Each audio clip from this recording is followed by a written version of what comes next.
Good evening, people.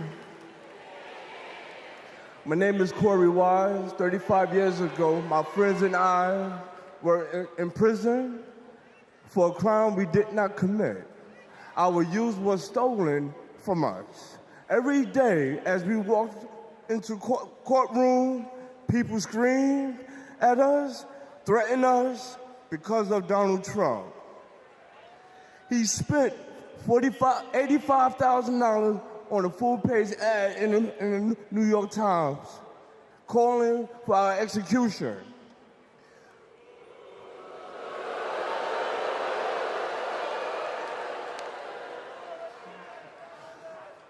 We were innocent kids, but we served a total of 41 years in prison. Reverend Al Sharpton stood with us. Now, I'm proud to stand with him today.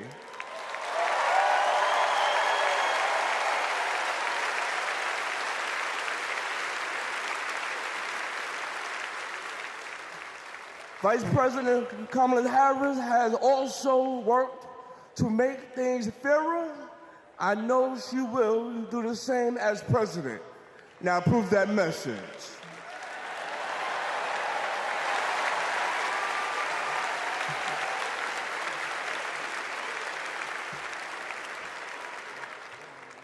I love these guys. These are my brothers. These are my brothers. Yes, indeed. America. I am Yusuf Salaam.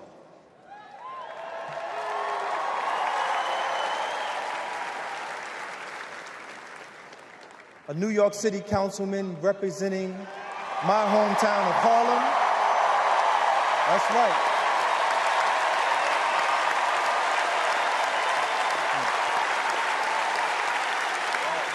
Man. Representing my hometown of Harlem, USA.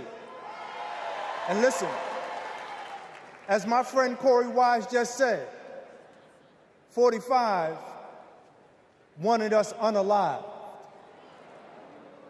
He wanted us dead. Today we are exonerated because the actual perpetrator confessed and DNA proved it. That guy says he still stands by the original guilty verdict. He dismisses the scientific evidence rather than admit he was wrong. He has never changed, and he never will.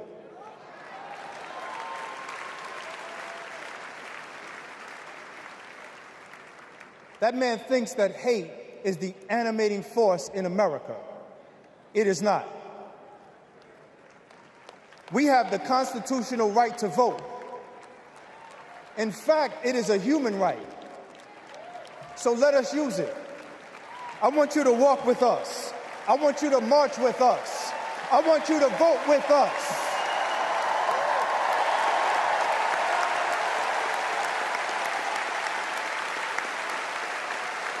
And together, and let me tell you, this is going to be so beautiful. And together, on November 5th, we will usher in Kamala Harris and Tim Walz into the White House.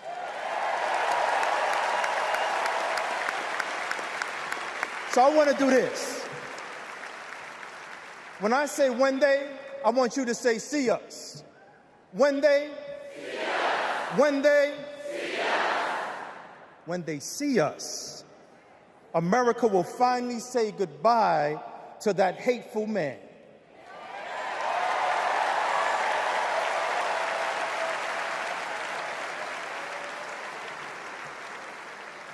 We will say what I have said after 7 long years of wrongful incarceration. Free at last. Free at last. Free at last. Thank God Almighty, we are free at last. God bless you, and God bless the United States of America.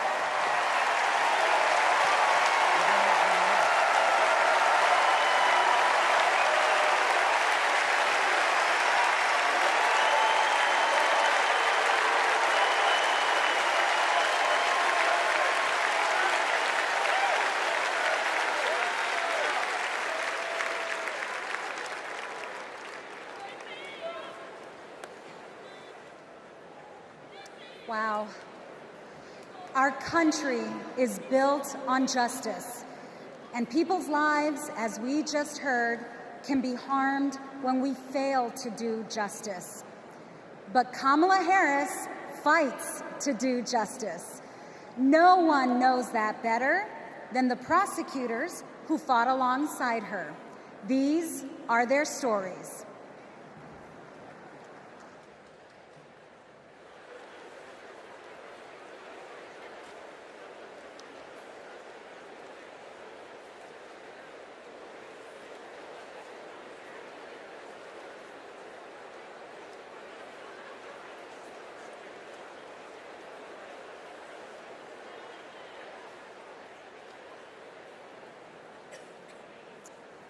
I'm Amy Resner. I was a colleague in the courtroom when my friend Kamala tried one of her first cases and made the prosecutor's promise for the people. For Kamala, practicing law was always about protecting the vulnerable and giving the victims a voice. Women who were sexually assaulted, children who were mistreated and sexually abused. She helped them navigate their nightmares and demand justice for their injuries.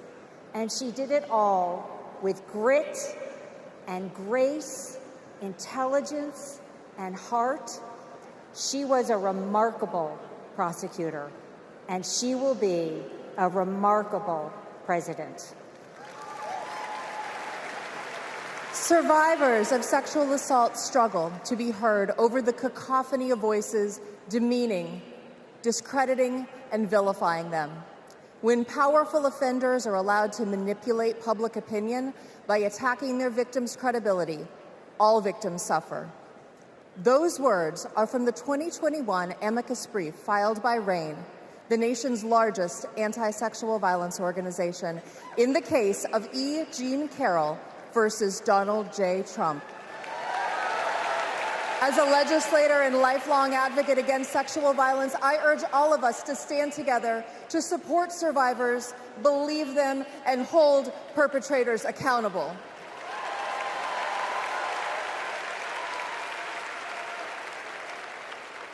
I'm Lisa Madigan, former Attorney General of Illinois. I worked with Kamala Harris during the Great Recession to protect homeowners from foreclosure. As Attorney General of California, Kamala met thousands of people on the verge of losing their homes and their faith in the American dream. She demanded big banks provide mortgage relief to allow families to stay in their homes. She stood her ground, and together, we prevailed. For as long as I have known her, Kamala Harris has always taken principled positions and never wavered. Thanks to Kamala's determination, countless Americans have a home they can call their own.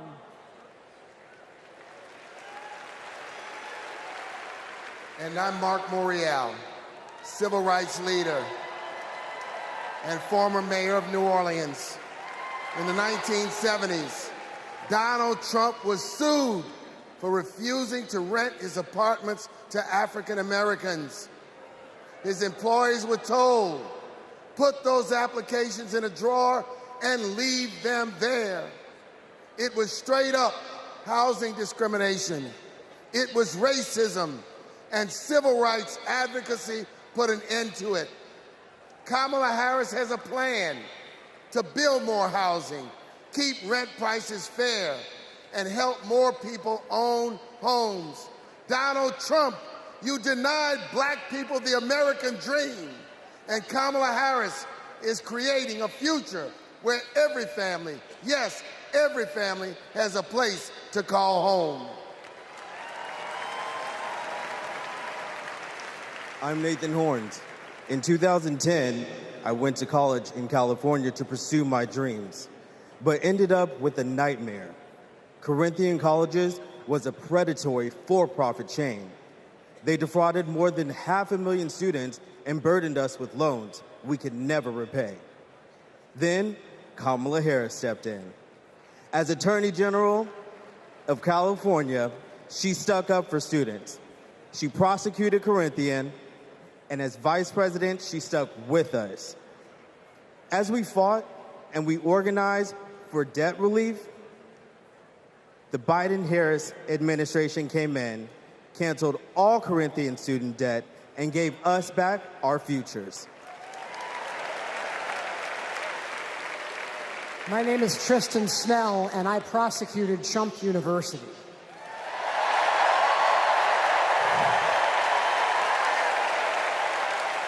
I interviewed over 100 victims of Trump's fraud, a retired police sergeant, an Iraq veteran with PTSD, a mother caring for her son with special needs.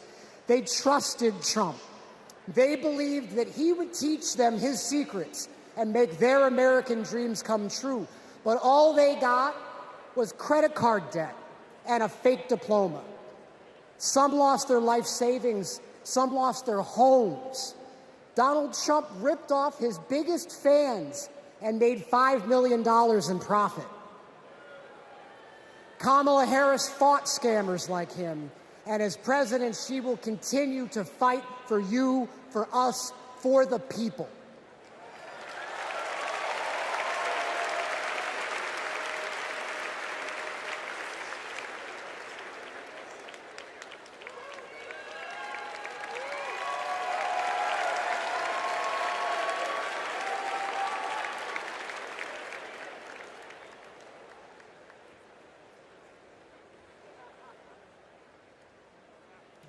Please welcome Massachusetts Governor Maura Healey.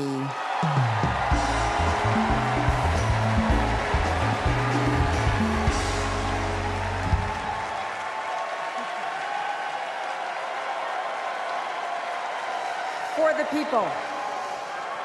Those three words define the role of a prosecutor. To serve not only our clients in the courtroom, but our community and our country. To give people a sense of security and safeguard the principles that hold our nation together. To stand up to abusers and bullies, and stand up for the voiceless and the vulnerable. In other words, exactly what Kamala Harris has done her whole life. When she was DA, mothers of children who'd been murdered, whose cases had gone cold, would come to her office saying, "I'll only speak to Kamala," because they knew she would listen, because they knew she would help them find justice. And she did. That's the Kamala Harris I know. A few weeks ago in Massachusetts, I watched a little girl meet the vice president. Her eyes were so wide, as open as the future. Kamala asked her about the summer, her basketball camp, and what position she likes to play. The little girl said to her, "Anything but defense." Kamala put her hand on her shoulder and replied, "Me too. I love offense." That's what it means to be for the people. Kamala Harris fights for all Americans. She stays on offense and she wins. And I know that she'll fight with the same passion, the same determination as President of the United States. I can't wait to see her prosecute the case against Donald Trump on the debate stage in September. We face a stark choice in this election: a felon and con man or a dedicated prosecutor. The contrast between Donald Trump and Kamala Harris is clear. He obstructs justice. She upholds it. He swindles people. She serves them. He thinks he's above the law. She actually understands the law.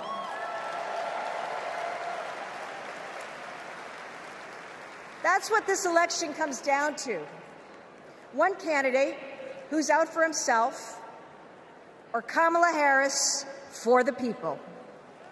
It's a battle for the future of our nation. And tonight, we will prove beyond a reasonable doubt that Kamala Harris should be, she must be, the next President of the United States. Thank you.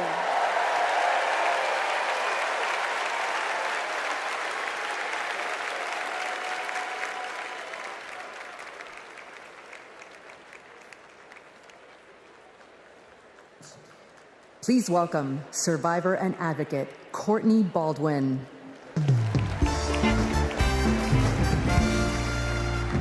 Good evening, Chicago. I'm Courtney Baldwin. In 2013, I was sold for sex in cities across California by a trafficker who controlled every aspect of my life. During those dark moments, I held on to hope that one day I'd be seen as more than a victim, that I could pursue my dreams, and that my trafficker would be held justice. I didn't know it yet, but waiting for me on the other side were people who were fighting for survivors. One of them was Kamala Harris. As California's Attorney General, she fought Backpage.com, the website that let me and thousands of others be bought and sold. She filed criminal charges against its owner that shut down the website for good. No one has ever done that.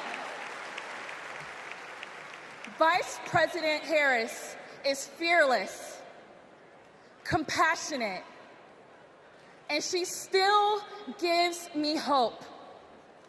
She's protected people like me her whole life, and I know she'll fight for us all as president. Thank you.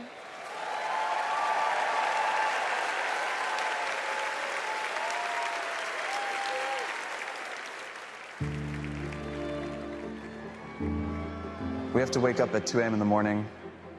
It's the only way to beat the Phoenix heat. It's just like opening an oven. I work on the light rail. It's a good way to tackle the climate crisis, but the clock is ticking. Climate change is one of the greatest con jobs ever. All of this with the global warming and a lot of it's a hoax. It's a hoax. Hurricane Beryl is the earliest Category 5 on record. Climate change isn't a hoax, and it's not happening in the future. It's happening right here, right now.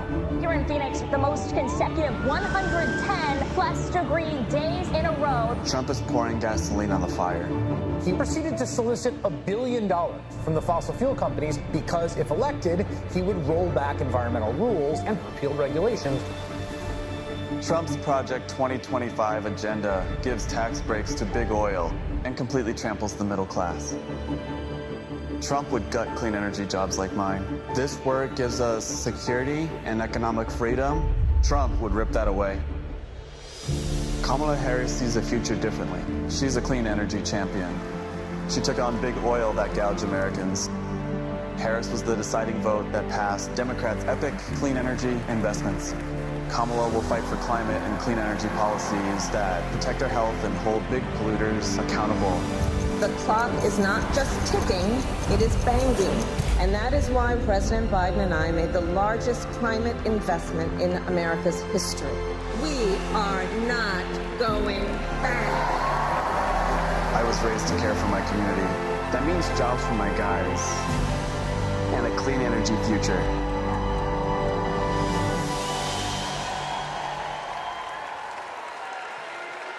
Please welcome former New Mexico Representative Deb Haaland.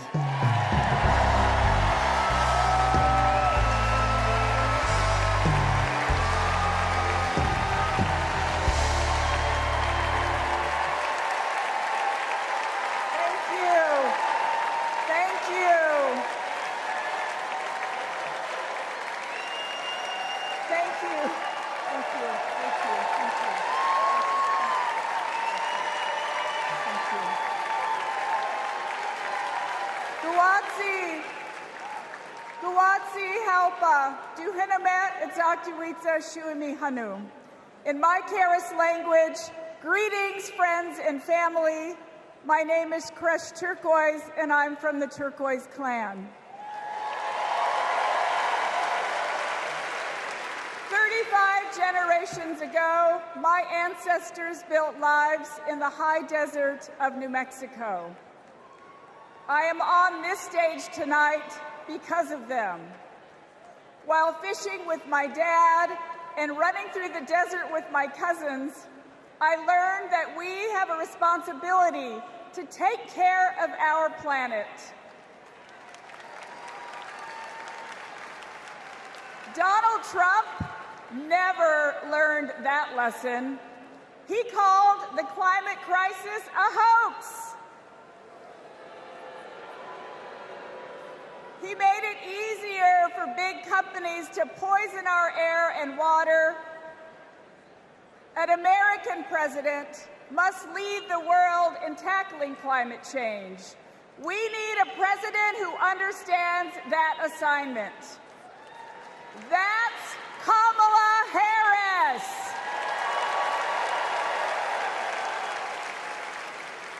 I know her record.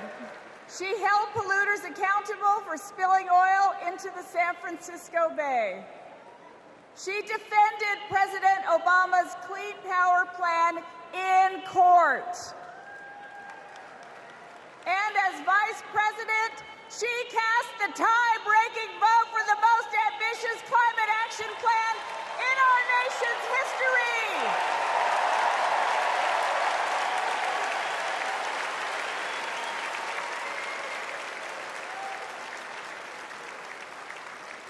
Kamala Harris and Tim Walz will fight for a future where we all have clean air, clean water, and healthy communities. Let me go back to the lesson I learned in the desert Southwest. We all have a role in protecting our Earth for future generations. So let's all be fierce, and let's make Kamala Harris the next President of the United States. Thank you all so much. Thank you. Thank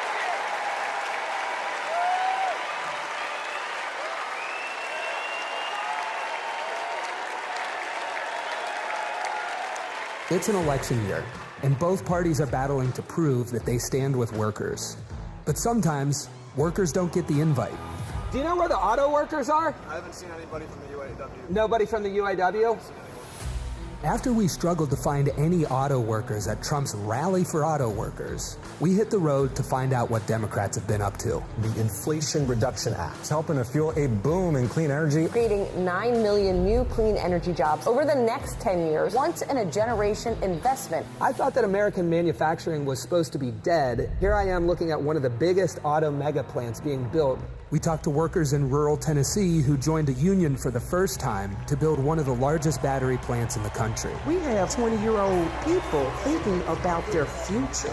We never did that. I got things now that I never thought I could have. Generational wealth, I'm working on that. Medical, dental, vision, pension, something to fall back on when it's all over with. We went to Vegas, where union workers are building America's first high-speed rail. To Lordstown, Ohio, where auto workers who lost their jobs under Trump returned to work at a new battery plant. This could be the future. This could bring industry back to Lordstown.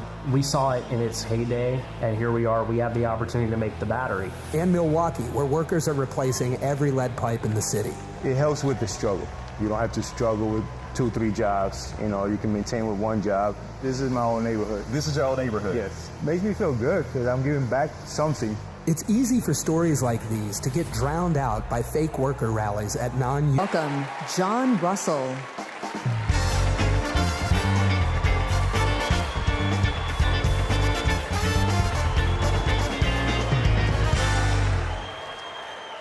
Hello, America. Thank you to the workers that make this convention happen. Let's never forget how essential all of our labor is. I come from Appalachia.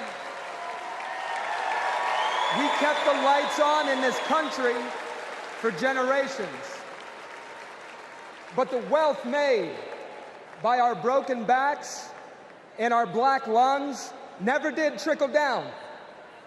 And Washington listened to rich men demanding that we stick with dirty energy at any cost. Across the country, working class people are looking for a political home after years of both parties putting profit above people.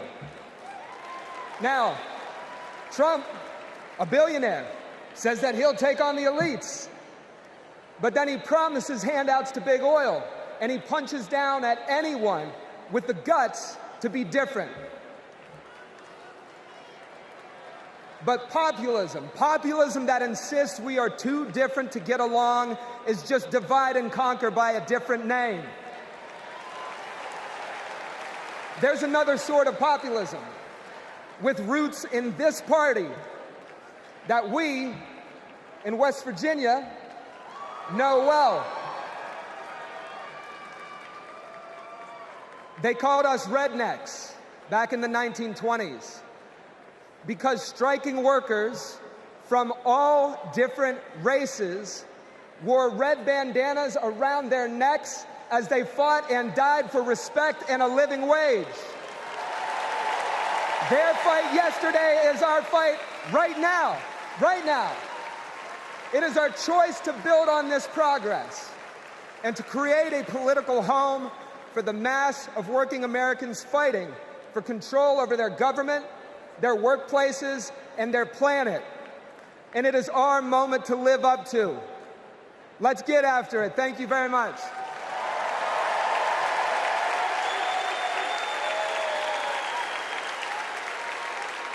Don't know why, but I feel like When our team of students passed one of the first climate justice policies in our nation, Vice President Kamala Harris showed up. She came to highlight our initiative because she believes in us. Last year, my dad retired after spending more than 30 years working at one of our country's most polluting power plants. Donald Trump doesn't care about people like my dad. I know Vice President Harris will put working families ahead of big oil billionaires. Kamala Harris approaches climate policy through the eyes of future generations, like mine. As new voters and as new leaders, I'm excited to join Harris in the fight for our future.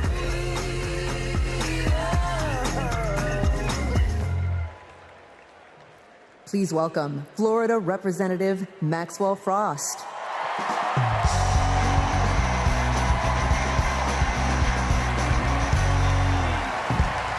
I'm Maxwell Alejandro Frost, and I'm proud to be the first member of my generation in Congress. I'm also proud to represent Central Florida. You might expect me to talk about how climate change will impact our future. But as a Floridian, as a Florida man, I'm here to tell you that the climate crisis isn't some far-off threat. It is here. Donald Trump and J.D. Vance think they can divide us by saying this crisis is some type of hoax. But I've walked the streets of communities that have been forced to rebuild after hurricane flooding destroyed their homes. I've heard the stories of immigrant farm workers made to work in horrid conditions exacerbated by this crisis. And I felt the scorching record heat and know that climate change can sometimes feel like an unstoppable force. But with our movement and with organizing and an administration that cares, we are making progress. Kamala Harris and Joe Biden have proven that tackling this crisis creates jobs, that investing in clean energy protects our health, and that investing in mass public transit builds strong communities. And we must always remember that peace is essential to our climate and war destroys our environment. This election is about every drop of water that we consume and every breath we breathe. Fighting the climate crisis is patriotic. And unlike Donald Trump, our patriotism is more than some damn slogan on a hat. It's about actually giving a damn about the people who live in this country. Because when you love somebody, you want them to have clean air. When you love somebody, you want them to have safe drinking water. And when you love somebody, you want them to have a dignified job. And so, America, it's simple. Let's get to work and elect Kamala Harris and Tim Walz for our planet, for our future, for our present, and for our people. God bless.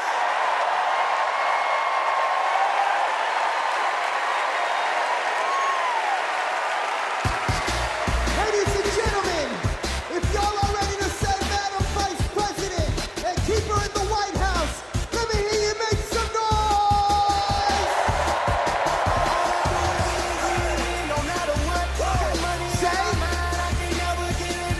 and every time I hit the, everybody's hands go. Let me see. And they stay there, and they stay there, and they stay there, and they stay there, and they stay there,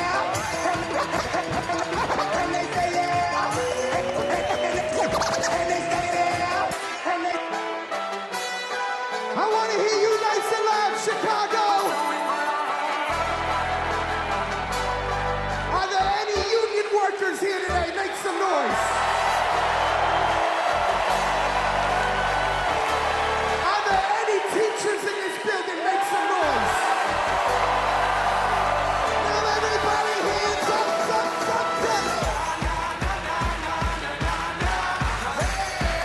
Whoa.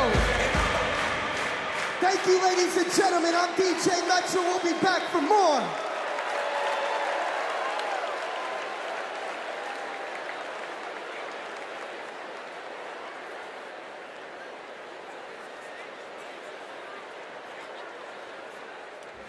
What's up, everybody? Stephen Curry here. I know you all know I play for the Golden State Warriors, but man, what a great honor it was to represent Team USA and go out there and win that gold medal at the Olympics this summer. And that unity on and off the court reminded us all that together we can do all things and continue to inspire the world. That's why I believe that Kamala, as president, could bring that unity back and continue to move our country forward. This is about preserving hope and belief in our country, making sure families can be taken care of during their most precious times. I got to visit Kamala with my team in the White House last year, and I can tell you one thing I knew then, and I definitely know now. The Oval Office suits her well. So in the words of Michelle Obama, do something. Go vote. Be active. Let's show out in November like never before. It's been an honor for me to represent our country. It's an honor to support Kamala. So let's all do our part. God bless. Please welcome Democratic nominee for U.S. Congress in Alabama, Shamari Figures.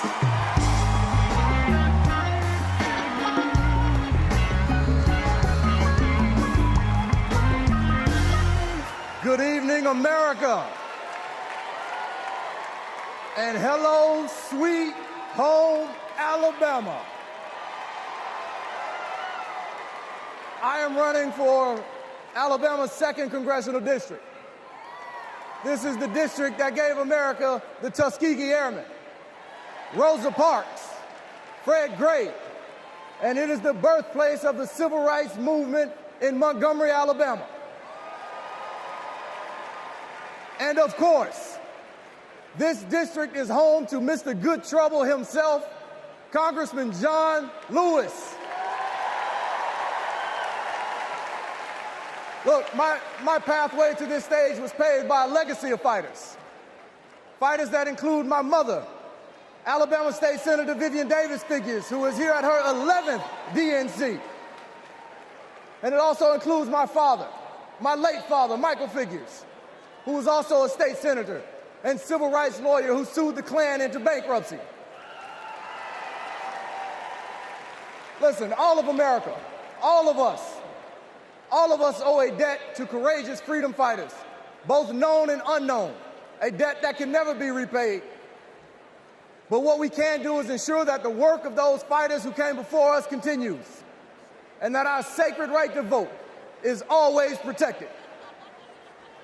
Kamala Harris gets this. She's working to protect our freedoms every single day. And that's why she will sign into law the John Robert Lewis Voting Rights Act once it is introduced again by Congresswoman Terry Sewell.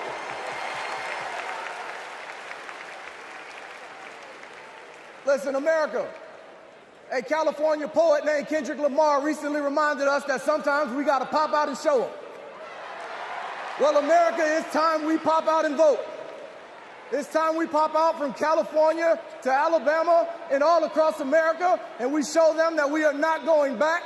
We are going forward, and we are going forward with Kamala Harris as the next president of the United States of America. Thank you. God bless you. Roll Tide. Let's go win this thing.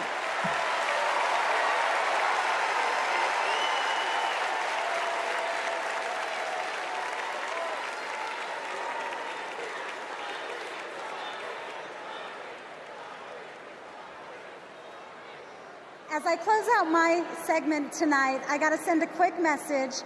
Madrecita querida, I love you. Kamala Harris and Tim Walz understand what everyday Americans are going through because, unlike Donald Trump, they actually grew up in families where every dollar mattered, where everything was earned and nothing was handed to them. Our next speaker knows something about that too. Please welcome my dear friend, our fellow Texan, our next senator, Representative Colin Allred.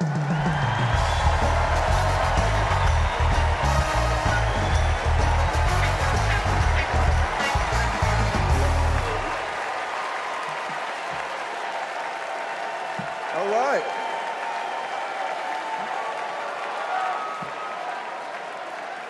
Hey, everybody. I'm Colin Allred, a congressman from Dallas, dad to two perfect little boys. And this November, I'm going to beat Ted Cruz.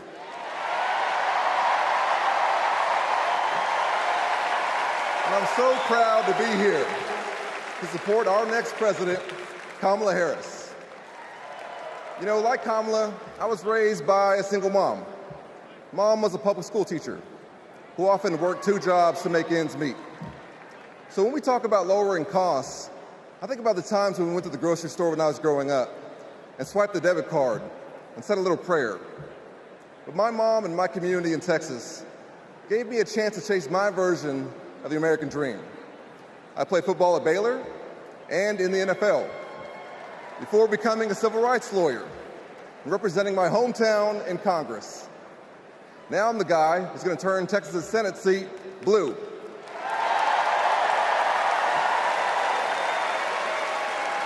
You know, in the NFL, we had a term for guys like Donald Trump and my opponent Ted Cruz. Me guys. You know the type. Talk a big game, only care about themselves, but you don't want to be stuck with them at a barbecue.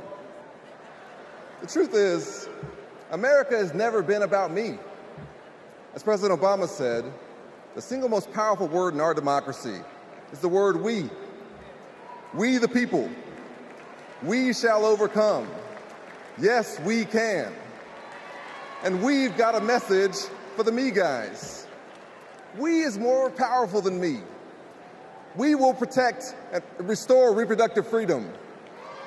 We will secure the border. We'll protect Medicare and Social Security. And we'll turn the page and write a new chapter for this country and elect Kamala Harris to be the next president and beat Ted Cruz. Thank you all so much. God bless you, and may God bless Texas.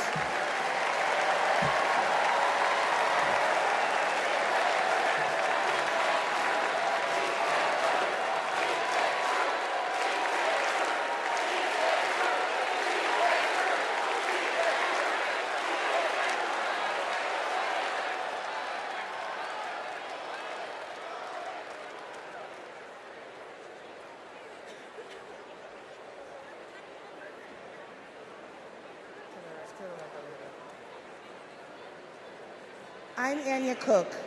This is my husband, Derek, and our daughter, Anaya. 2 years ago, a miscarriage nearly killed me. At 16 weeks, my doctors told me to prepare for a stillbirth. I needed care. But my state's abortion restrictions kept it from me. I miscarried in a bathroom. I'll never forget my husband's face as he tried to stop the bleeding, trying to do what doctors should have been doing. When I reached the hospital, I'd lost nearly half the blood in my body. I can't change the past, but we can, choose a different future.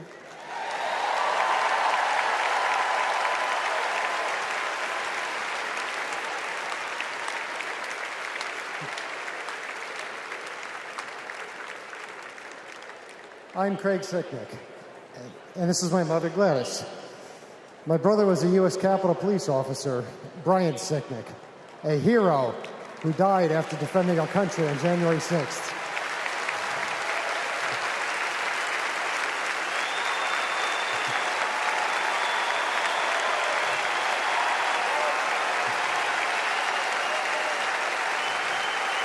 My family knows how dangerous Trump is.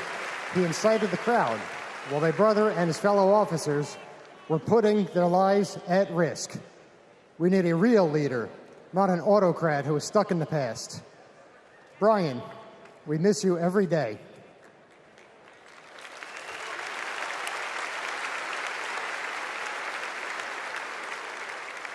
I'm Gail DeBoer. I've had type 1 diabetes since I was 11. Stressing about insulin cost has been a constant in my life. President Biden and Vice President Harris have moved mountains to help. Medicare can finally negotiate prescription drug prices.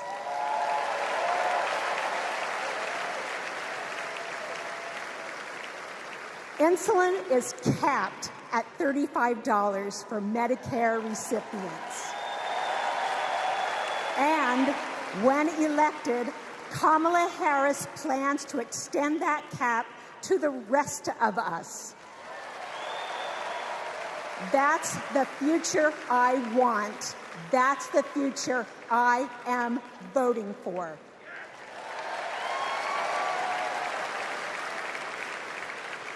I'm Wani Romero, owner and CEO of Mothership Coffee in Las Vegas. I put in work to build my business. When COVID hit, this administration's support kept us moving. I hired staff and we grew. We've more than doubled in size since the pandemic, and it's just not us. Over the last 4 years, 19 million new business applications have been filed. Like Trump, I grew up in Queens, but unlike him, I built my business with grit. That's my story. That's the American story. Let's turn the page on Trump.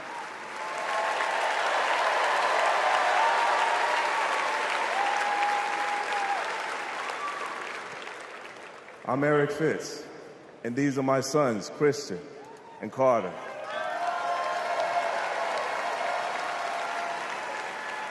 I always try to set an example for my boys, to teach them compassion, accountability, and resilience. I want those values to be reflected in our leaders. I don't want to have to turn off the TV because our president is lobbing insults or telling lies. I'm tired of all of the hate. It's time to move forward, together, and build a country our kids can be proud of.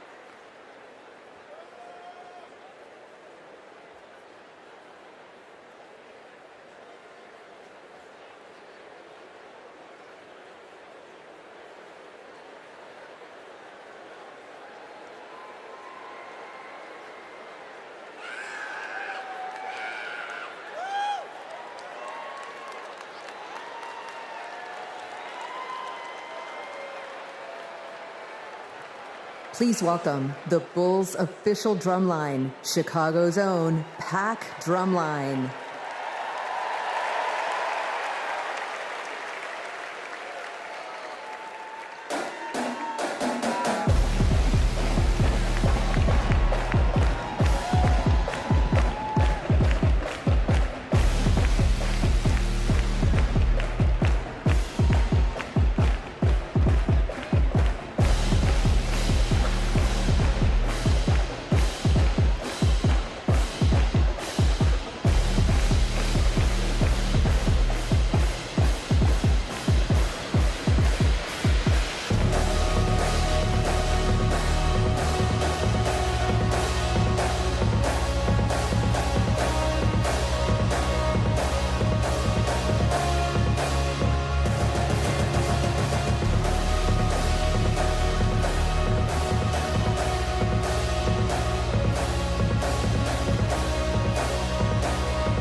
Party's not over, Chicago!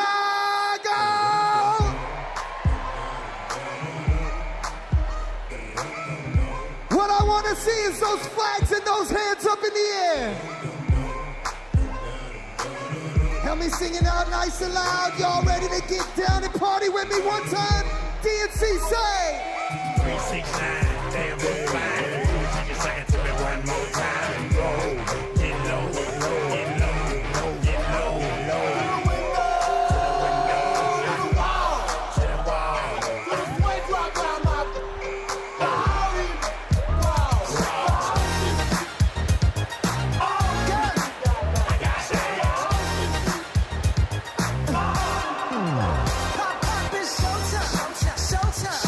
Guess who's back again?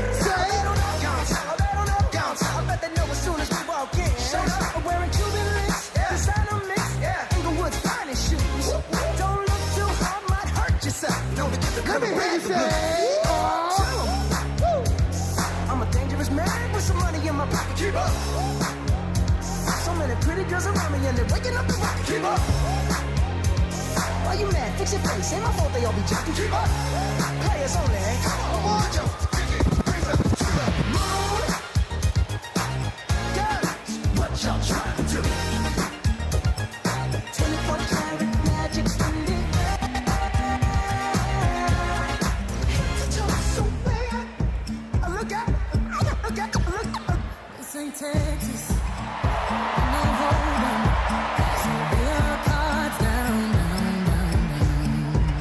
Say. Rock your Lexus. Throw your keys up. Stick around, round.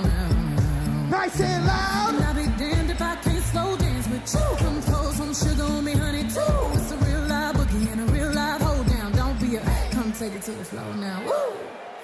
There's a tornado in my city. In the basement, that ain't pretty. Rugged whiskey, we surviving. Of red cup kisses, sweet redemption, passing time, yeah. Ooh, one step to the right, we headed to the dive bar we always thought was nice. Ooh, run me to the left. Texas, ain't no hold'em. So lay your cards down. So pop your Lexus, throw your keys up, stick around. One more time, that's it loud. And I'll be damned if I can't slow dance with you. Come pour some sugar on me, honey, too. It's a real live boogie and a real live hold down. Don't be a take it to the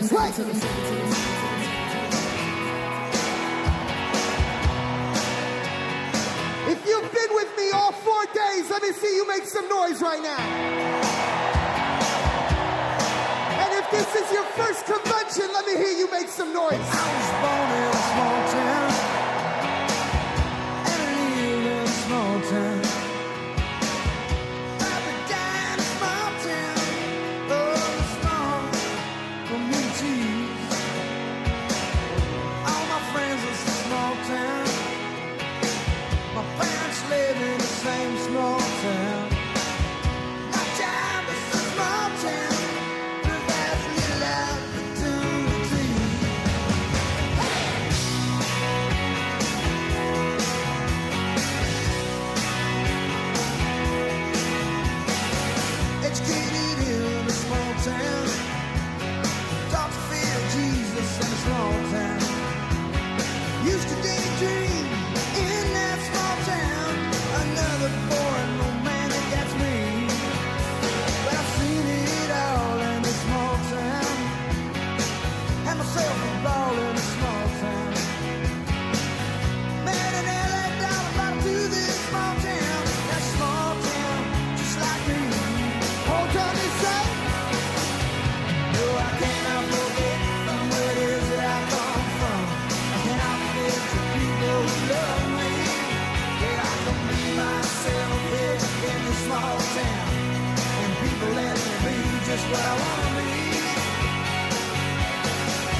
what?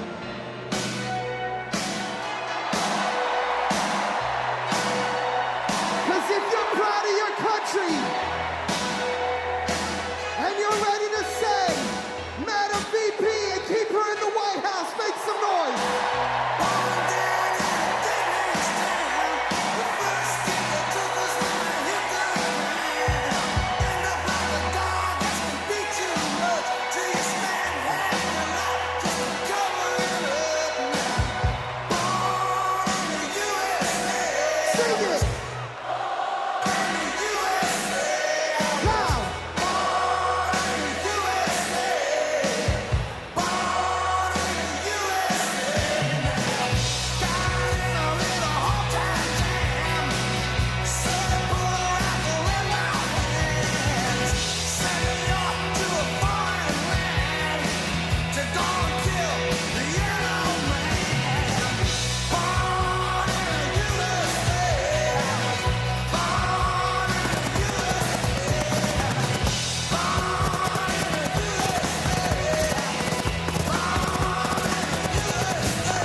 Ladies and gentlemen, I hope you enjoyed yourself with me.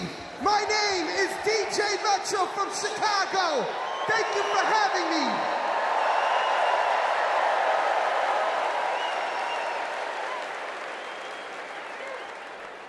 Here we go.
Please stand if you are able and welcome winners of 13 Grammy Awards and the biggest selling U.S. female group of all time, the Chicks.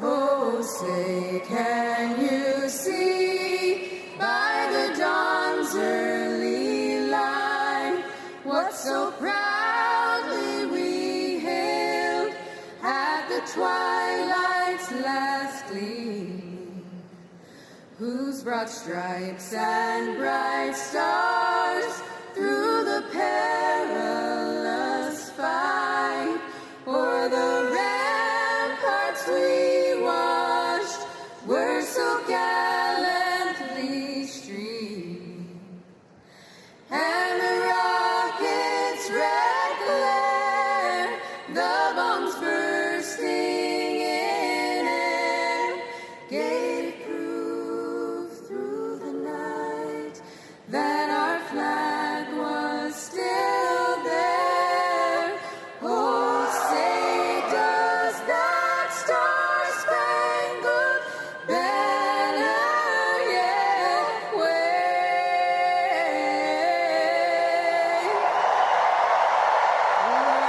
Land of the free and the home of the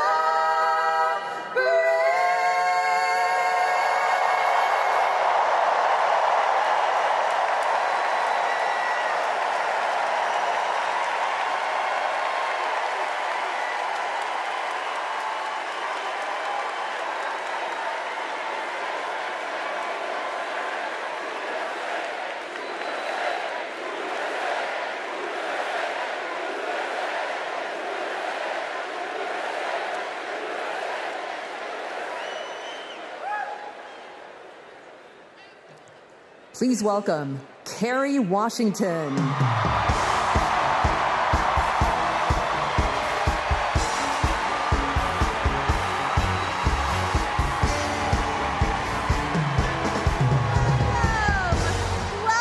to the final night of the Democratic National Convention. The last 3 nights have been extraordinary, and tonight we hear from our next president, Kamala Harris. Now, as I stand here, I know that there are folks on social media already saying, go back to your TV show, shut up and act. But I am not here tonight as an actor. I am here as a mother, as a daughter, as a proud union member. I am here as the granddaughter of immigrants, as a black woman descended from enslaved people. I am here tonight because I am an American and because I am a voter and because we, the people, are stronger when all our voices are heard. Look, I know that I am the one standing on this stage, but I am not the lead character in this story. You are. All of you. You are the messengers. You are the fixers. Dare I say it, you are the Olivia Popes. You are the superheroes saving this democracy. It is you, not me, who have the greatest power to convince your loved ones to vote. So, just like Michelle Obama told us, let's do something. Let's make a video. Everybody take out your phones. Everybody take out your phones. We're going to make a moment. Can somebody bring me my phone? I want to capture this historic moment and share it with the people that we love. What'd you do?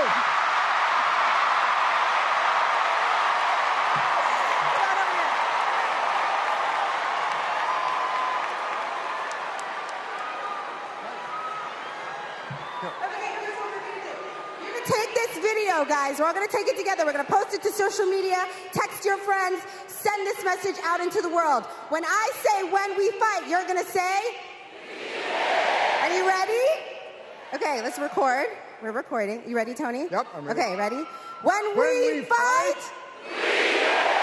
when we fight, when we fight,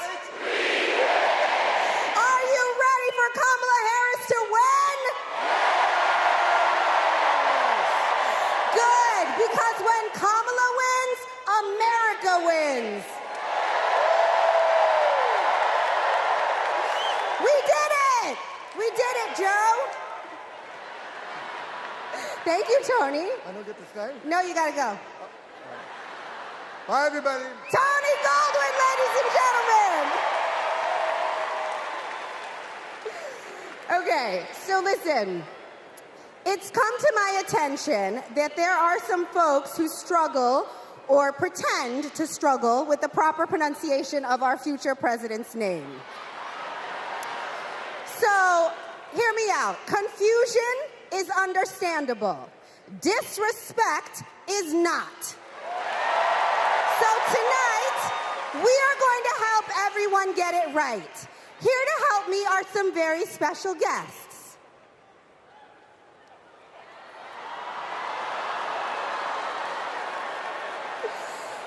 Thank you, ladies. Can you tell us your names? Hello, everybody. My name's Amara. And my name is Leela, her little sister. And what are you here to do? To teach you how to say your auntie's name. Okay. So, how do you pronounce it? First, you say comma like a comma in a sentence. Then you say la like la la la la la. Put it together, and it's 1, 2, 3. Kamala. All right, so let's practice. Let's practice. Everybody over here, say comma. Everybody over here, say la. Together.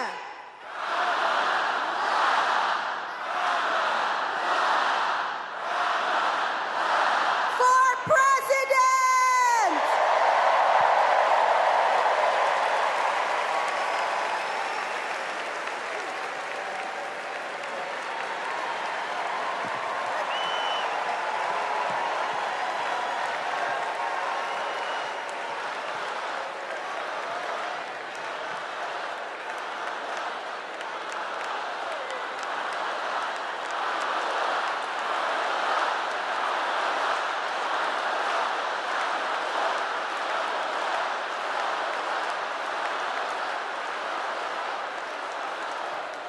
Please welcome Mina Harris, Ella Emhoff, and Helen Hudlin.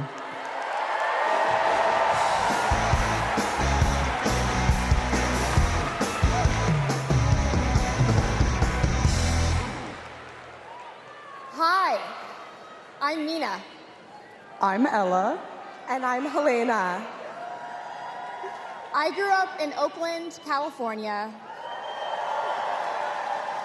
in a house full of extraordinary women. My mom, my grandma, and my auntie, who showed me the meaning of service, helping her sister, a 17-year-old single mom, fighting for justice for the American people, and still cooking Sunday family dinner. She guided me, now she's guiding my own children, and I know she'll guide our country forward. Kamala came into my life when I was 14. Famously a very easy time for a teenager. Like a lot of young people, I didn't always understand what I was feeling. But no matter what, Kamala was there for me. She was patient, caring, and always took me seriously. She's never stopped listening to me, and she's not going to stop listening to all of us.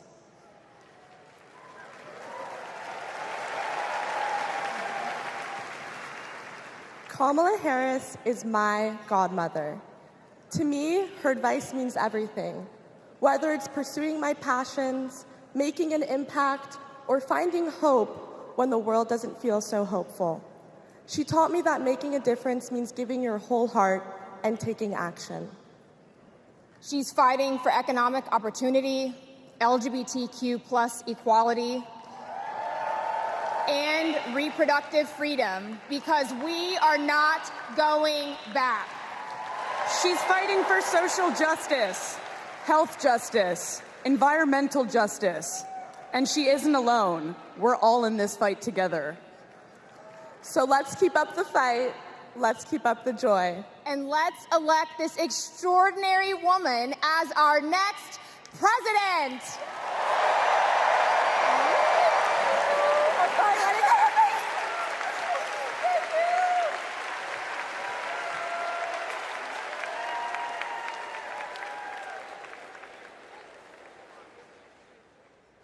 Please welcome actor and comedian D.L. Hughley.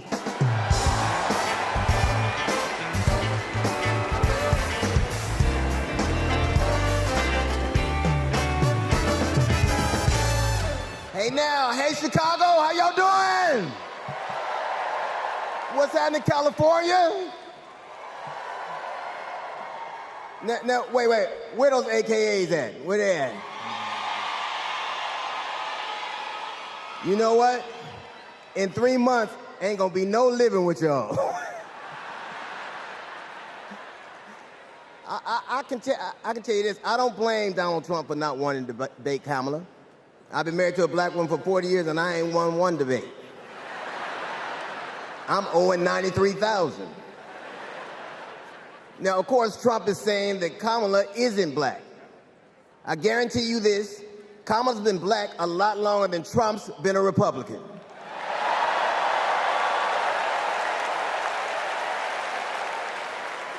And if he keeps sliding in the polls the way he is, the only way he can keep Kamala out of the White House is if he buys it and refuses to rent it to her.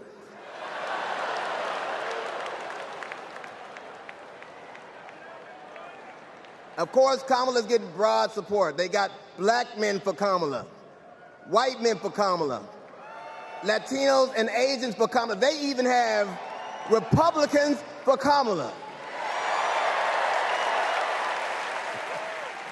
Republicans for Kamala. I guess Donald Trump will finally know what it's like when you get left for a younger woman.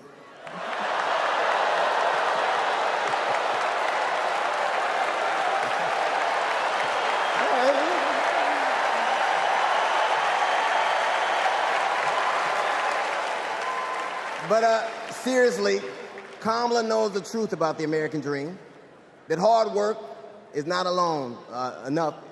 Hard work alone is not enough to succeed, that you need access and information and opportunity. And she knows that some folks are often denied those very things. As president, she will give each and every one of us a fair shot in life. But I have to admit, I didn't always believe that. I mean, if you told me the 15-year-old me would be on stage supporting a prosecutor and a teacher,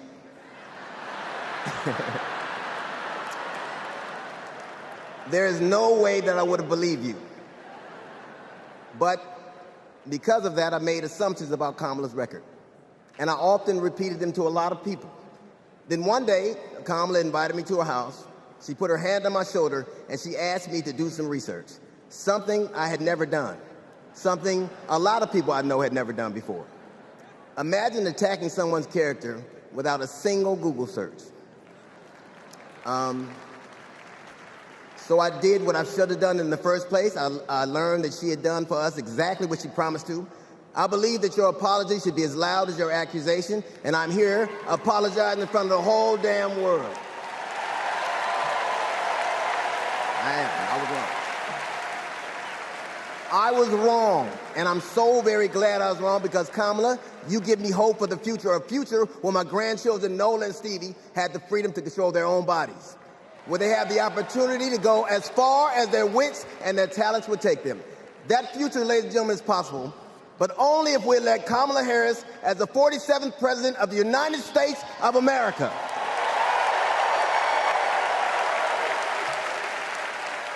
I will say this to you. The best piece of advice I've ever gotten in my entire life is you don't have to know what you will do, just know what you won't. And we won't go back.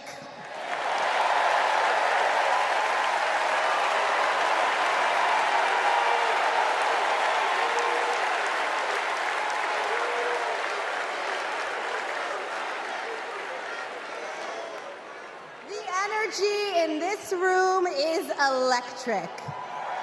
And you can feel it everywhere, all over the country.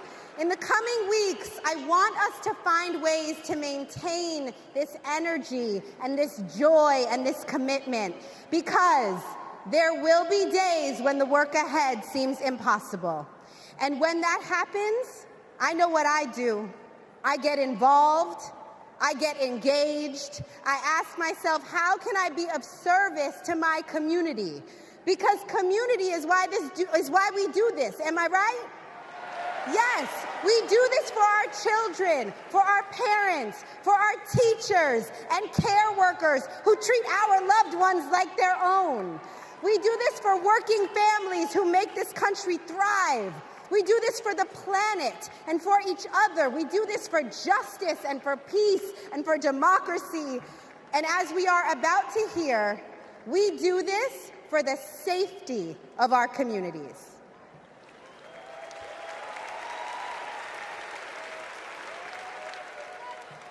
Please welcome Genesee County, Michigan Sheriff Chris Swanson.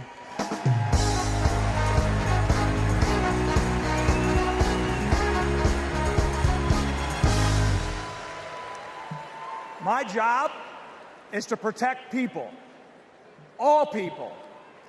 In 2020, righteous anger spilled over into the streets of Flint, Michigan.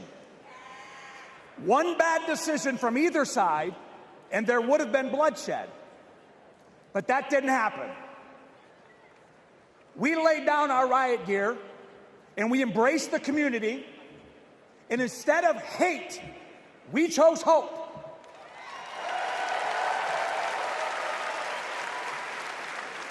On January 6th, the opposite occurred.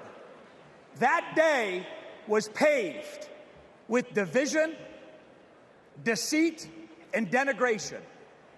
Police officers were attacked that day. It could have been stopped. We need a leader who will embody what's affixed to all three sides of my sheriff patrol cars: protect, serve, and unify. Kamala Harris is that leader. As a prosecutor, Kamala Harris protected us by putting violent criminals and sex offenders behind bars. If I was in a courtroom, she's exactly the tough prosecutor that I'd want to see. As vice president, she served America by keeping us safer. And I can testify firsthand, where I come from, crime is down and police funding is up. As president, Kamala Harris will unify our country. She will bring us together because our country needs a leader who will go toe-to-toe with drug cartels and bullies.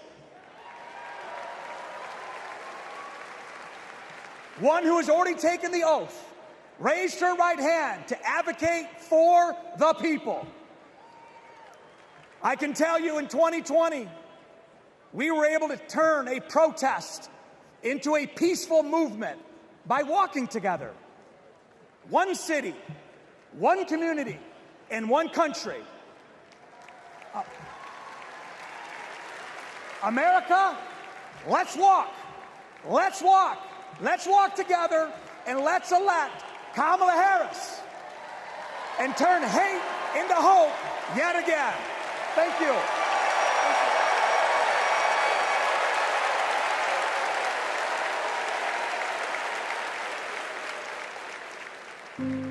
We were contemplating adopting, and then, out of nowhere, I got pregnant.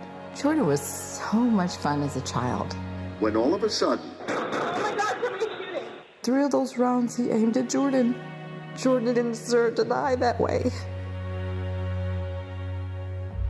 Reports of an active shooter at a high school. These students have now lived through so many of these shootings since they were born almost. We were praying and crying. I don't know how we're alive. An active shooter at an elementary school in Uvalde, Texas. Multiple children have been killed. Most of the body so mutilated that only DNA tests or green Converse could identify. Trump did nothing on guns and was proud of it. There was great pressure on me. We did nothing. After a mass shooting in Iowa, Trump said, I have to get over it. "You never get over it." Kamala Harris and Joe Biden refused to get over it. As district attorney, she got illegal guns off the street. As Attorney General, she took on transnational crime rings and stopped gun trafficking. As Vice President, she helped pass the most sweeping gun violence legislation in 3 decades, keeping guns out of the hands of criminals, expanding background checks, closing loopholes. We'll finally pass red flag laws, universal background checks, and an assault weapons ban. Kamala understands the fight we're in. The power is with the people. And gives people like me, survivors like me, hope.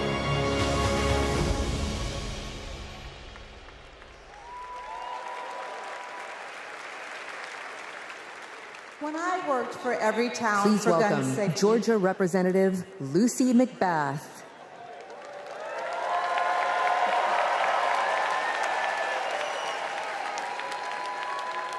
When I worked for Everytown for gun safety and Moms Demand Action for Gun Sense in America, I saw firsthand the power of telling our stories. You've just heard mine, but there are many more to tell.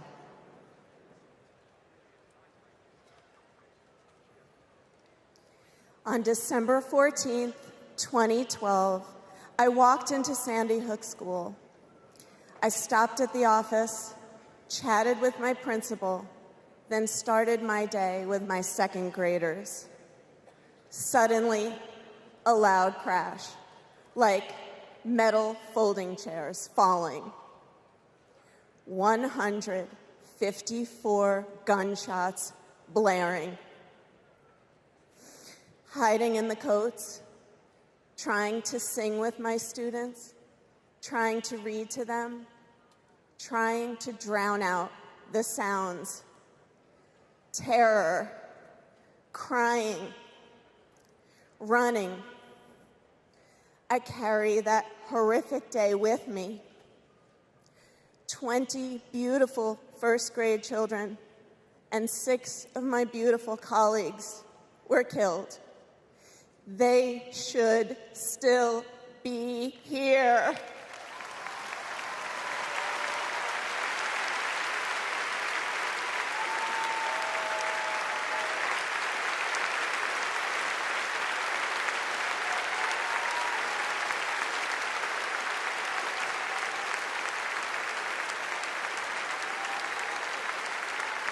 It's 10:30 a.m. at Robb Elementary in Uvalde. The school is recognizing my 10-year-old daughter, Lexi, for receiving all A's. She receives a Good Citizen Award, and we pose for photos. She wears a St. Mary's sweatshirt and a smile that lights up the room. 30 minutes later, a gunman murders her, 18 classmates, and 2 teachers. We are taken to a private room where police tell us she isn't coming home.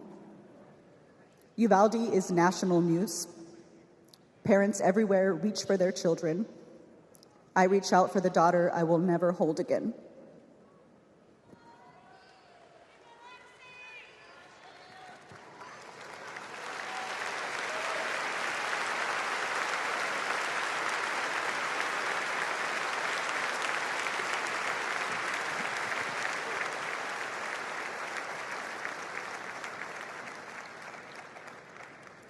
My niece, Sandy Patrice, was 22. She drove to Myrtle Beach for sun and fun and motorcycle parades. Hours later, my phone rang. Shooting on the beach. No one can find Sandy. I stayed calm. You see, my mother, Patricia Ann, had been shot and killed by an abusive partner. I was calm then, too. I got to handling business. I called relatives, the police, hospitals, and I kept calling, voice steady, heartbeat pulsing. Then I was connected to the coroner. 10 years of waiting, and Sandy's murder is still unsolved. I'll keep calling, and I'll keep fighting.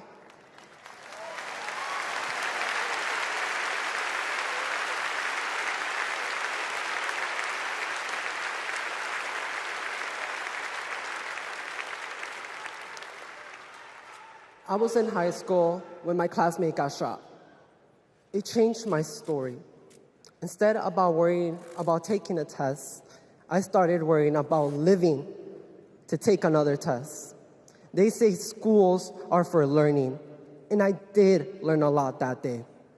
I learned how to run, how to hide and drop, that what happens in the news can happen to me. But I learned something else too, that we can write and must write a new story if we choose to.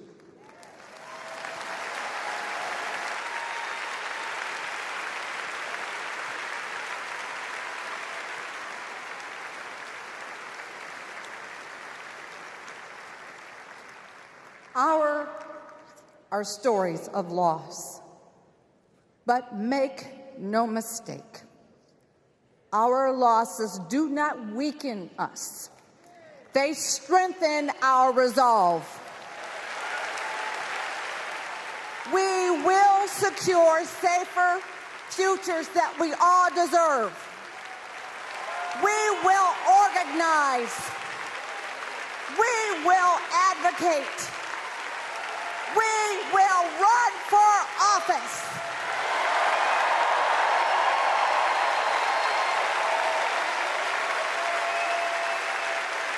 And we will join with Americans from small towns and big cities to keep our communities safe.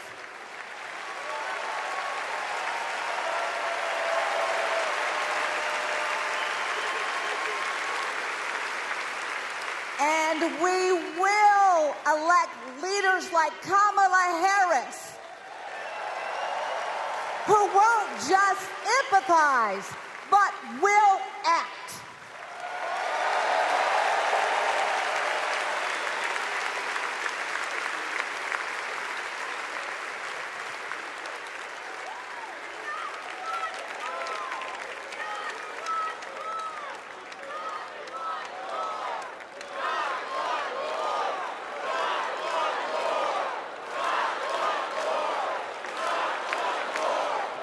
Please welcome former Arizona Representative Gabby Giffords.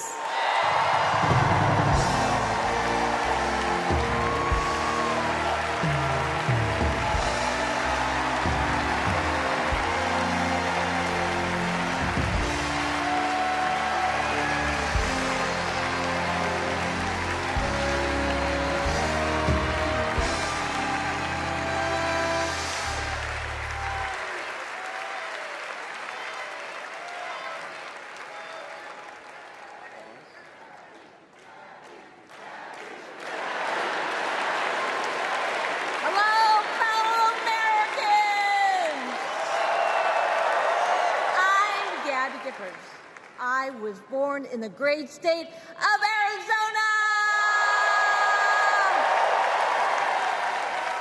I was born with grit. I grew up racing motorcycles, mucking stalls, and exploring the beautiful desert. I fell for an astronaut.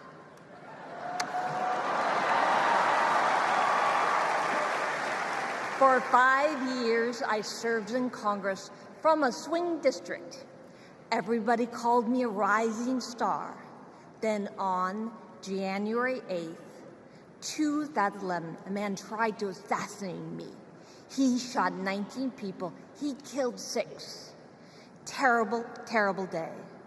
I almost died, but I fought for my life and I survived.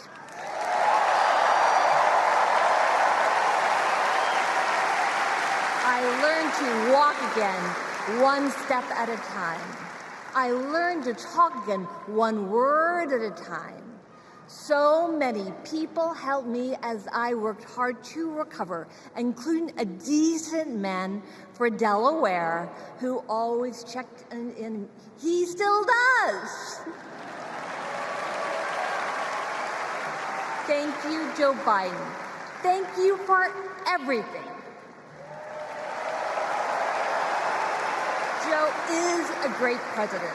My friend Kamala will be a great president. She is tough. She has grit.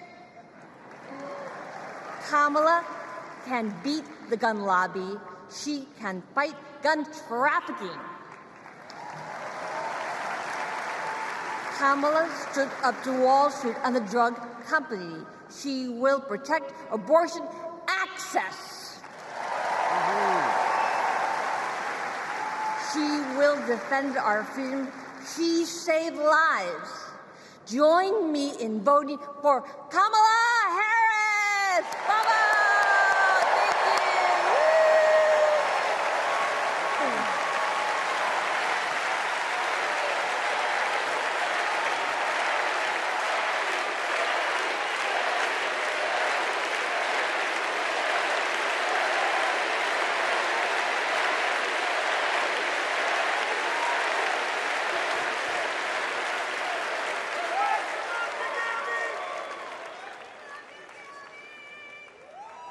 Don't know why, but I feel like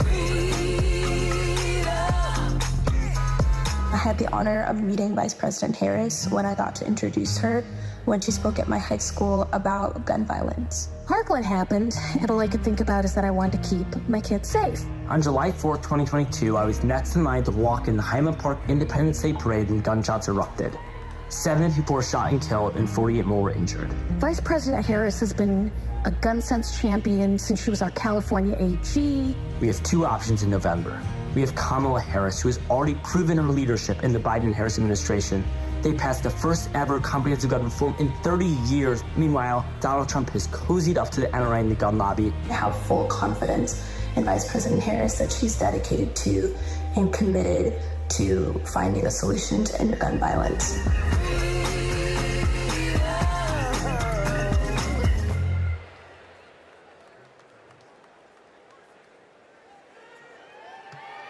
Please welcome 3-time Grammy-winning singer-songwriter and global pop icon, Pink.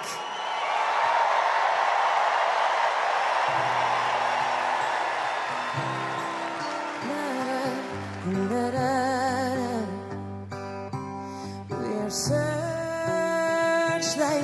we can see in the dark. We are rockets pointed up at the stars. We are billions of beautiful hearts. You sold us down the river too far. What about us? What about all the times you said you had the answer? What about us? What about all the broken happy ever afters? Oh, what about us?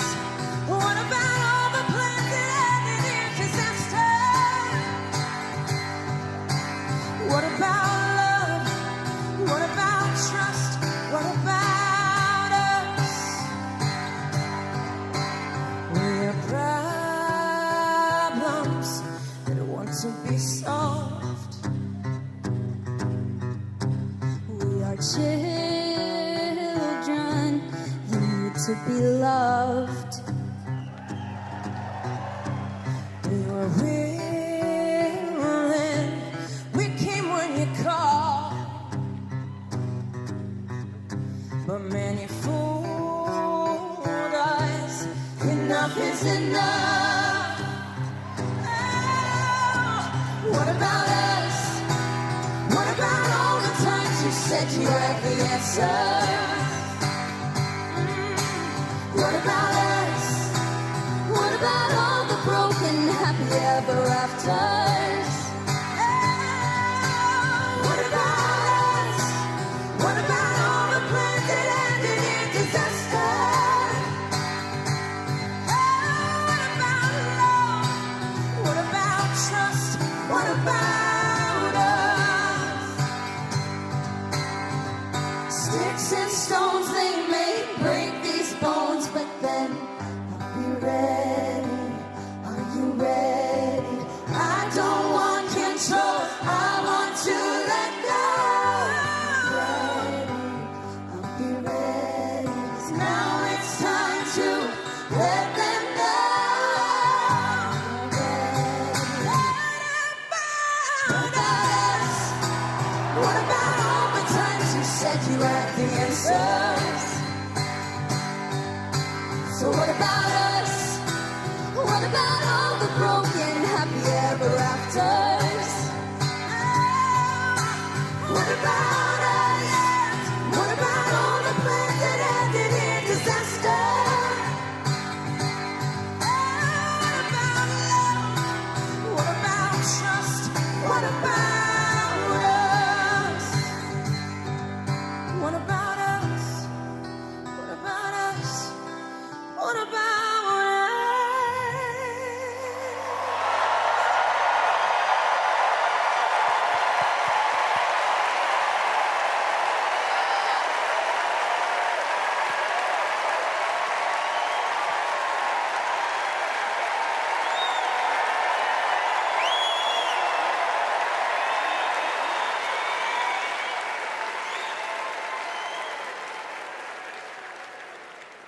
Global security and global prosperity depend on the leadership of the United States of America. And a strong America remains indispensable to the world. Our democratic ideals of freedom and liberty inspire billions, and our military is the strongest in the world. Our military is a force that underwrites global stability and our national security.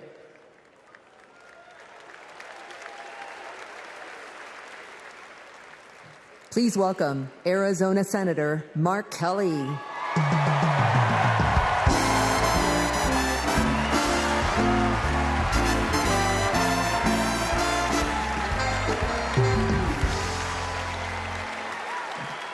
Hello, Chicago. Hello, Democrats.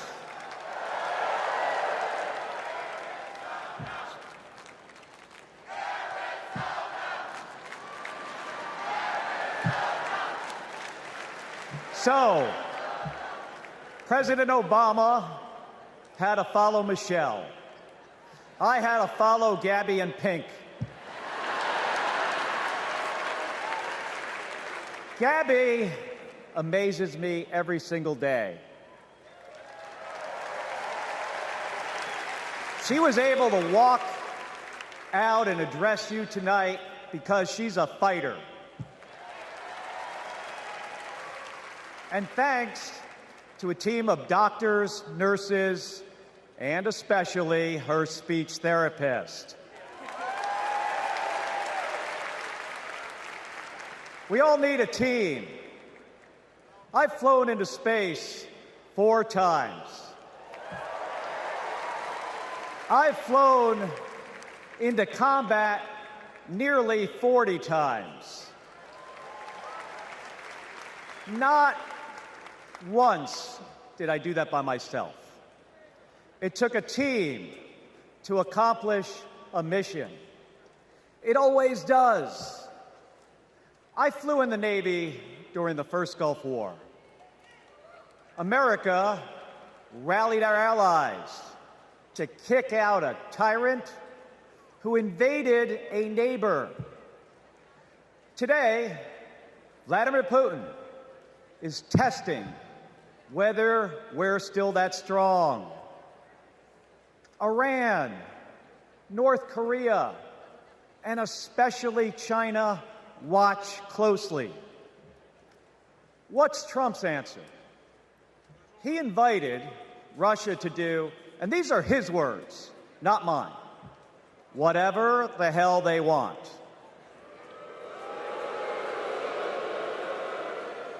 Vice President Harris has always championed America's support for NATO, for Ukraine,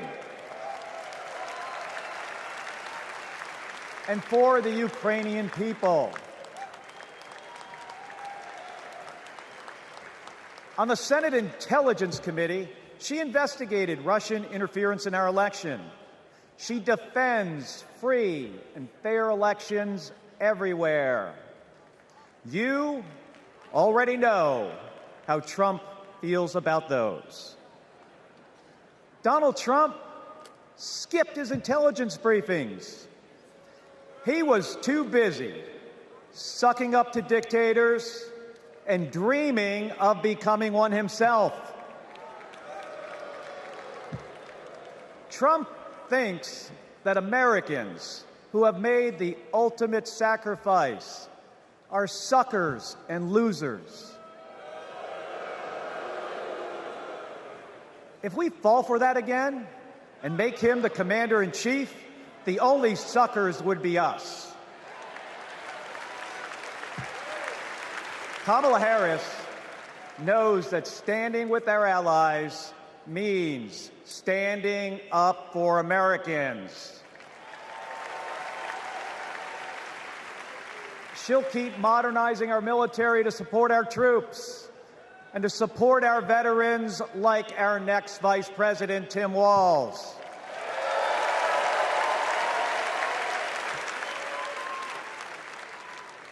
The world laughs at Trump, literally. But folks, it is not funny. When he was president, that meant the world was laughing at us. The threats we face are too serious. The sacrifices our service members make are too sacred. The alliances we've spent decades building are too critical. That's what's at stake now. And the choice isn't even close. But in Arizona and nationwide, this election will be.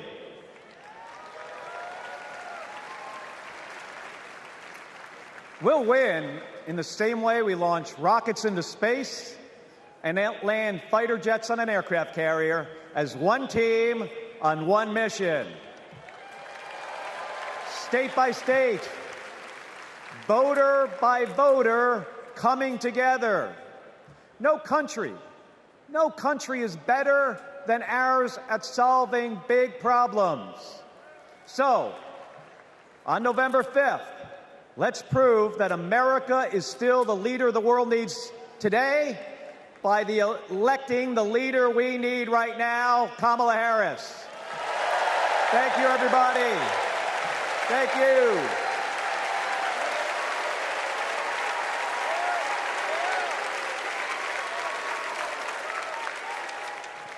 Please welcome former Secretary of Defense Leon Panetta.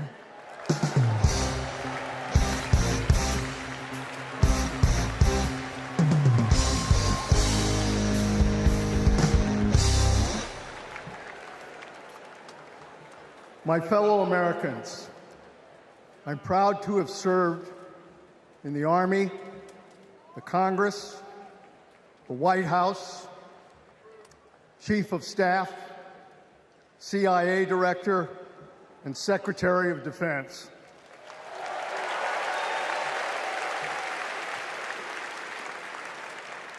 I've looked into the eyes of our warriors and deployed them into battle.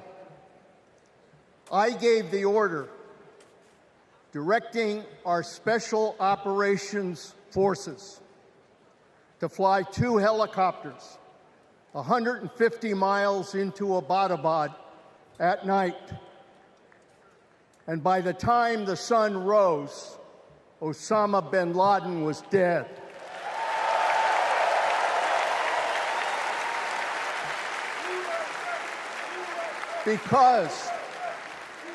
Because nobody attacks our country and gets away with it. Nobody.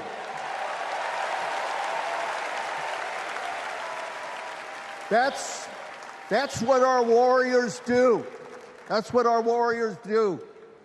Our warriors need a tough, cool-headed commander-in-chief to defend our democracy from tyrants and terrorists. We need Kamala Harris behind the resolute desk. She knows a tyrant when she sees one. And our allies know a leader when they see one. On the Senate Intelligence Committee and as Vice President, she worked with more than 150 world leaders. She's looked our allies in the eye and said, America has your back. Trump would abandon our allies and isolate America. We tried that in the 1930s. It was foolish and dangerous then, and it's foolish and dangerous now.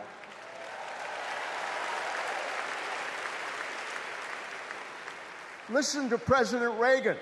President Reagan. Isolationism never was and never will be an acceptable response to tyrannical governments. Never. Trump tells tyrants like Putin they can do whatever the hell they want. Kamala Harris tells tyrants, the hell you can, not on my watch. She's worked with President Zelensky to fight back against Russia. She knows that protecting their democracy protects our democracy as well. Look, Donald Trump does not understand the world, and he does not understand the service and sacrifice of our military. Our fallen veterans are not suckers. They are not losers. They are our heroes.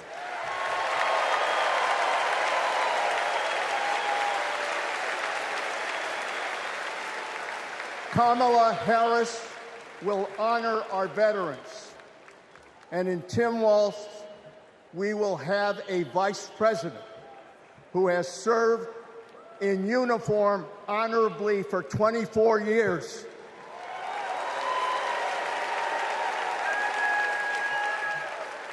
Kamala Harris understands this moment. It is a moment of danger and a moment of opportunity.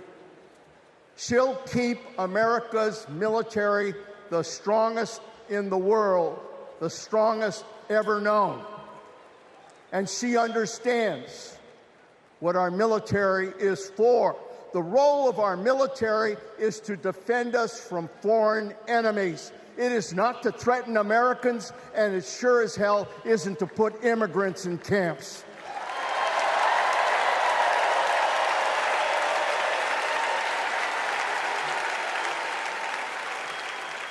Every president since World War II, Republican and Democrat, has shared the belief that America must protect democracy in the world. Every president has honored our veterans and their sacrifices. Every president, but one.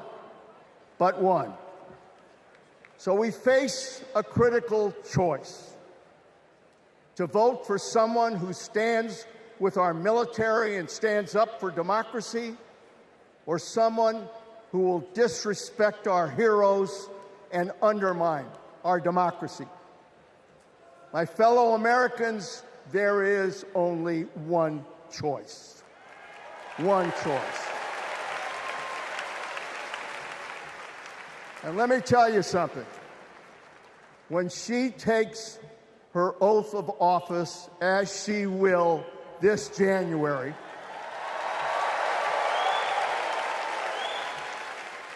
Our allies will cheer. Our enemies will fear. And we will have a commander-in-chief that we can trust. God bless our veterans, and God bless our country.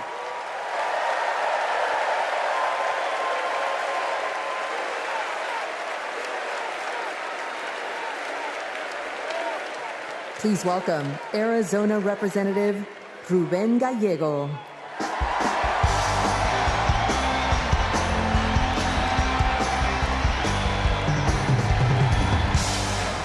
I'm a dad, husband, congressman, and the proudest Arizonan you'll ever meet. But I am even prouder to be a Marine. Rah! My mom raised us alone on a secretary's salary. I slept on the floor. I worked every job I could: meat packing, construction, making pizzas. I made it to Harvard with no money or connections. Other kids were happy because they were at Harvard. I was happy because I finally had a mattress. Then I enlisted, fought alongside my brothers with Lima 325 in Iraq. They called us Lucky Lima, but our luck ran out. We saw some of the heaviest combat of the war. And when we got home, the government failed to help us readjust. We have a duty to care for our patriots who serve our nation.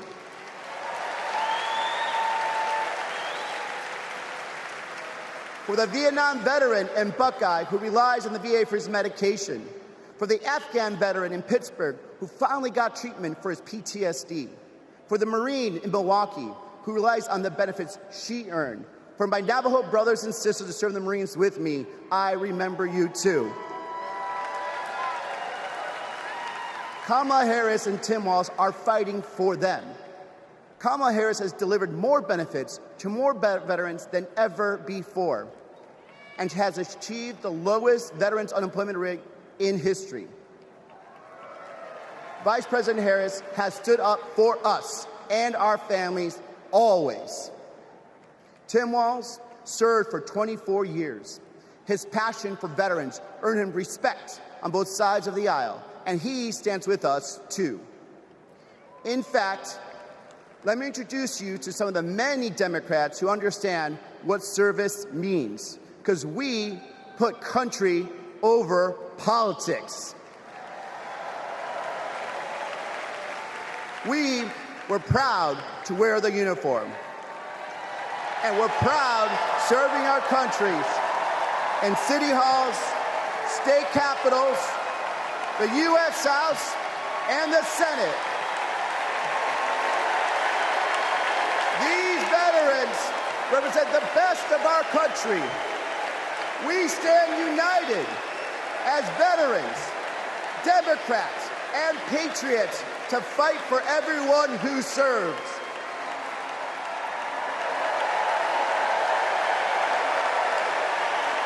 But politicians like Donald Trump, they don't stand with us. They call patriots like Senator McCain losers. John McCain was an American hero.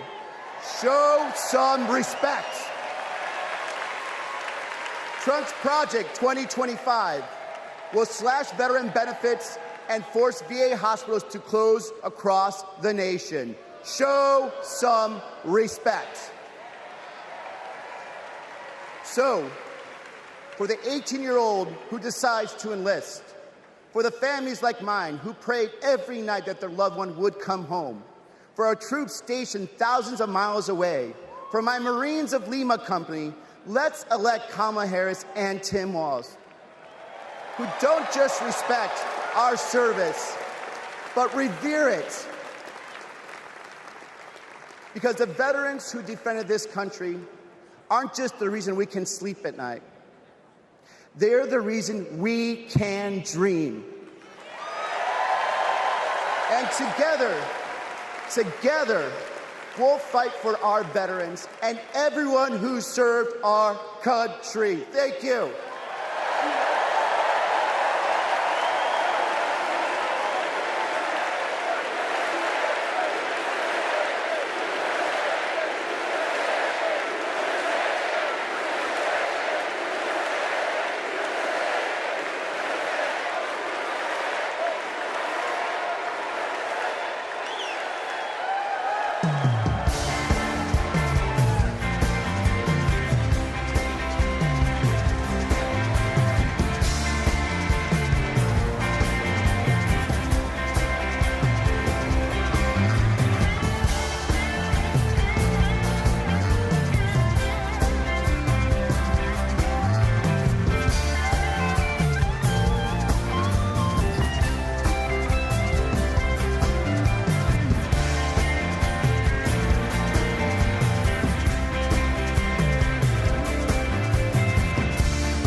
Please welcome Michigan Governor Gretchen Whitmer.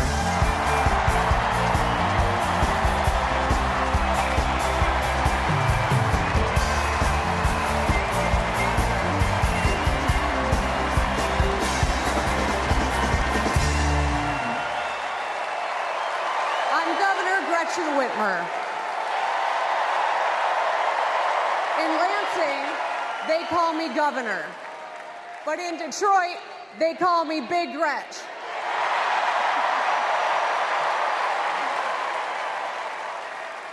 Donald Trump called me that woman from Michigan as an insult. Being a woman from Michigan is a badge of honor.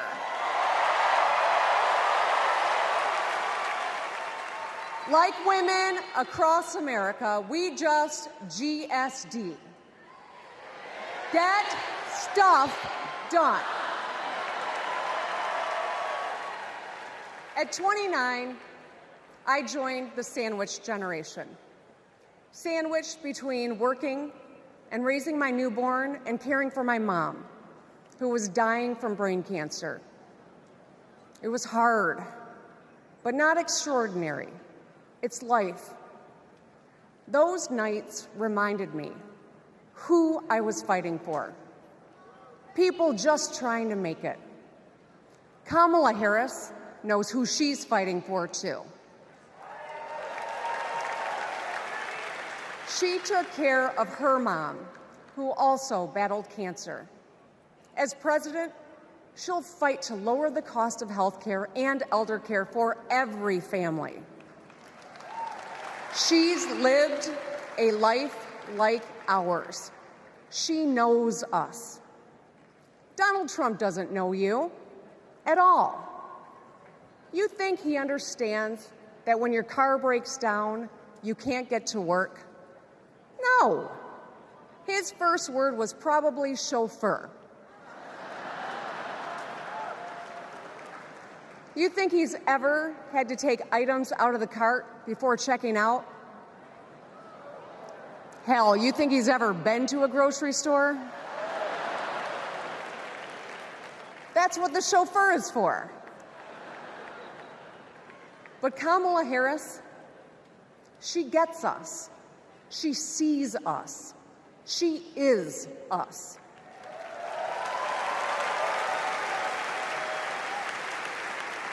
Look, we've all lived through a lot of history over the past few years. Floods and fires, an attempted coup, a plot, and a pandemic. It's exhausting. We don't know what the next 4 years will bring. But what we do know is this. Through it all, your life won't stop. You're going to have to get to work, pick up the kids, and pay your bills. And then one day, when you're just trying to get everyone out the door, a news alert goes off. Something happened. Something hit the fan.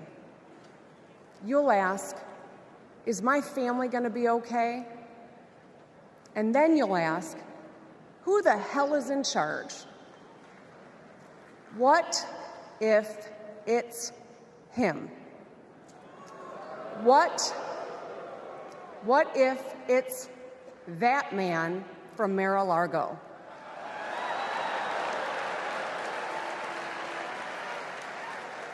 I know, in a crisis, we need someone strong enough to come up with a plan, to tell the truth, and to bring people together. Right now, before the crisis, is when we get to choose. Why wouldn't we choose the leader who's tough, tested, and a total badass?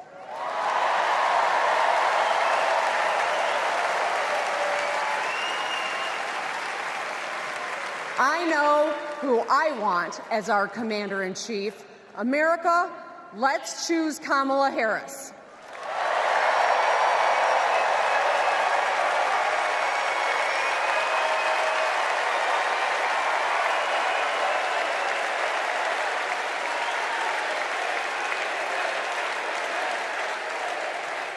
Please welcome actress, director, and philanthropist, Eva Longoria.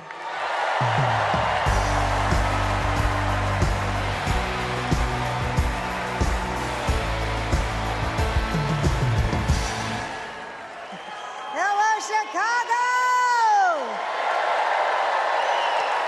Yes! I am so excited to be here tonight. What an honor to be part of this historic moment, and y'all are part of it. Look, I have known Kamala Harris for more than a decade, and she comes from a family a lot like mine, and I'm sure a lot like yours.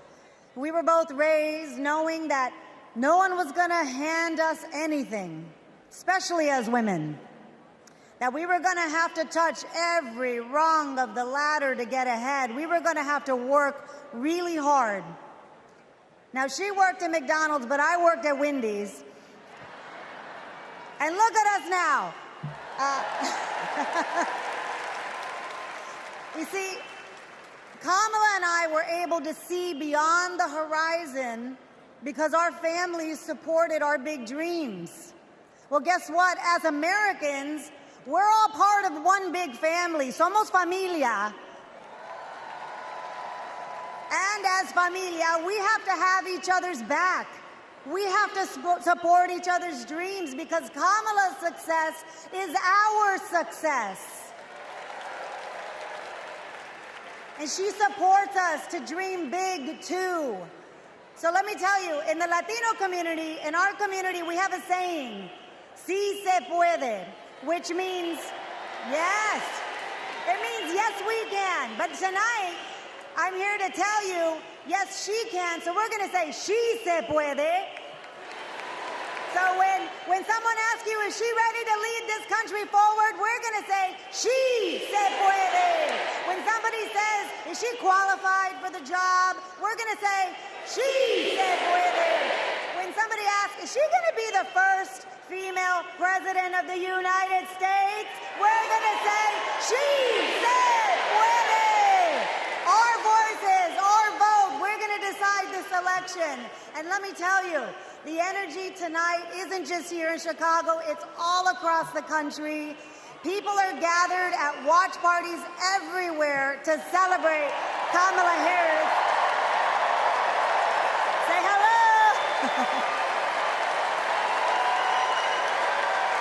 Yes.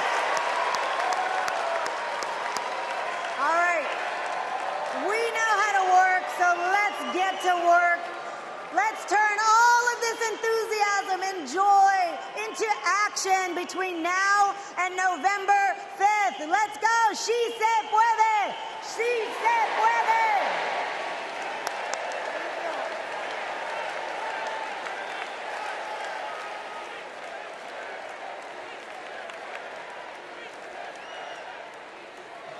Please welcome former Illinois Republican Representative Adam Kinzinger.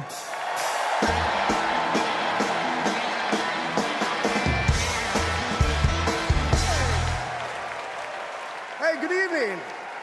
Good evening. Thank you. Thank you. Thank you. I'm Adam Kinzinger, and I am proud to be in the trenches with you as part of this sometimes awkward alliance that we have to defend truth, defend democracy, and decency. I was just a kid when I was drawn to the party of Ronald Reagan, to his vision of a strong America, the shining city on a hill. I was a Republican for 12 years in Congress, and I still hold on to the label. I never thought I'd be here, but listen, you never thought you'd see me here, did you? But I've learned something about the Democratic Party, and I want to let my fellow Republicans in on the secret. The Democrats are as patriotic as us.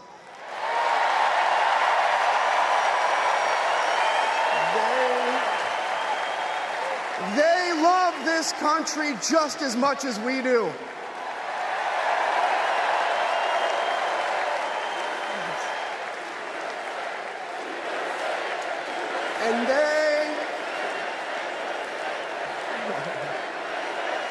And they are as eager to defend American values at home and abroad as we conservatives have ever been. I was relieved to discover that because I've learned something about my party too, something I couldn't ignore. The Republican Party is no longer conservative. It has switched its allegiance from the principles that gave it purpose to a man whose only purpose is himself. Donald Trump is a weak man pretending to be strong. He is a small man pretending to be big. He's a faithless man pretending to be righteous. He's a perpetrator who can't stop playing the victim. He puts on, he puts on quite a show, but there is no real strength there. As a conservative and a veteran, I believe true strength lies in defending the vulnerable. It's in protecting your family. It's in standing up for our Constitution and our democracy. That is the soul of being a conservative. It used to be the soul of being a Republican, but Donald Trump has suffocated the soul of the Republican Party. His fundamental weakness has coursed through my party like an illness, sapping our strength, softening our spine, whipping us into a fever that has untethered us from our values. Our democracy was frayed by the events of January 6th, as Donald Trump's deceit and dishonor led to a siege on the United States Capitol. That day, I stood witness to a profound sorrow, the desecration of our sacred tradition of peaceful transition of power, tarnished by a man too fragile, too vain, and too weak to accept defeat.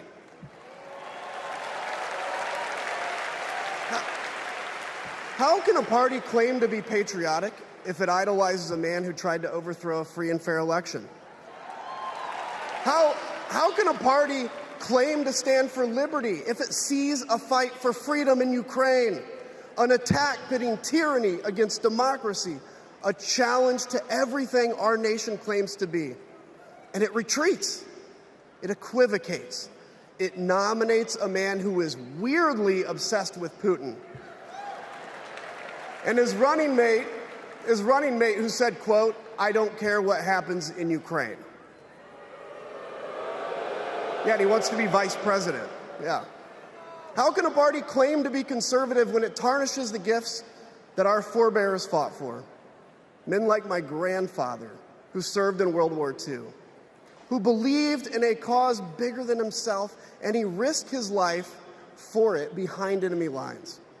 To preserve American democracy, his generation found the courage to face down armies.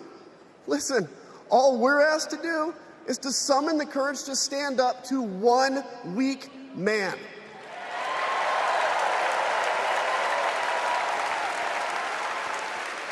Some have questioned why I've taken the stand I have. The answer is really simple, ladies and gentlemen.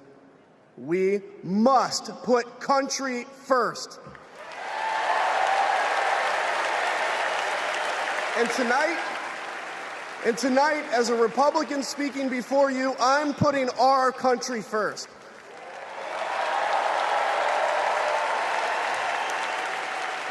Because the fact is, I do belong here. I know Kamala Harris shares my allegiance to the rule of law, the Constitution, and democracy. And she is dedicated to upholding all three in service to our country. Whatever policies we disagree on pale in comparison with those fundamental matters of principle, of decency, and of fidelity to this nation.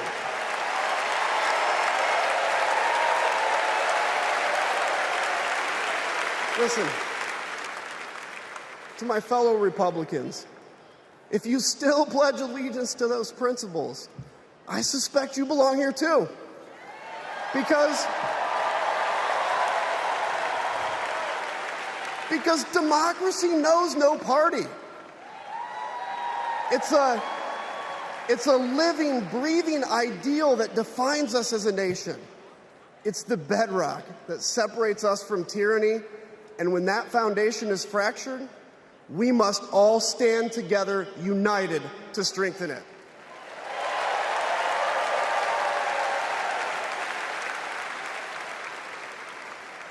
If you think those principles are worth defending, then I urge you, make the right choice. Vote for our bedrock values and vote for Kamala Harris. God bless you.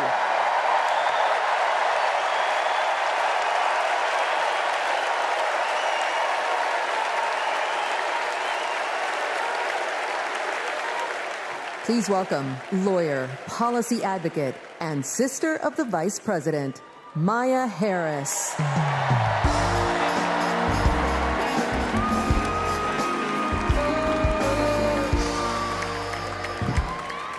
Hello, Chicago.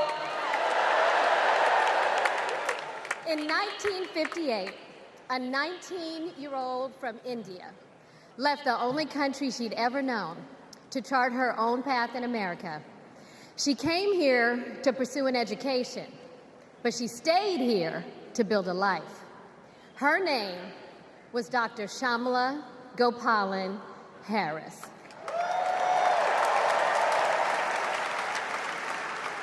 But we called her Mommy. Mommy was so many things to so many people. A civil rights activist, a scientist, a devoted mother to her two little girls.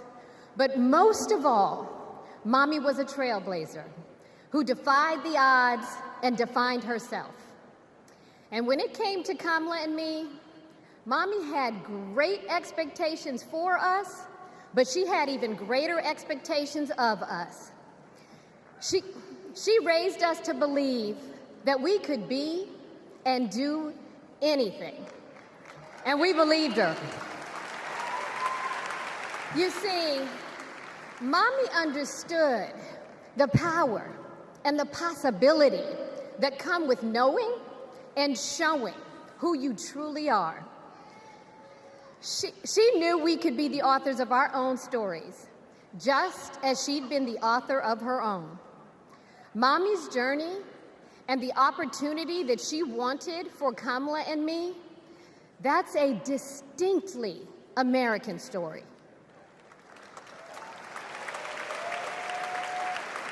We may all have different histories, different struggles, or different perspectives, but what binds us together is the fervent desire to be free, to fulfill our God-given potential. Kamala's entire life has been about fighting for each of us to have that freedom.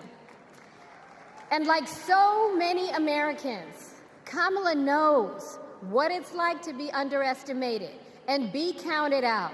She knows what it's like to be the underdog and yet still beat the odds. And now, she has created so much electricity, so much optimism, so much joy throughout the nation, and it is why we need her leadership in this historic moment.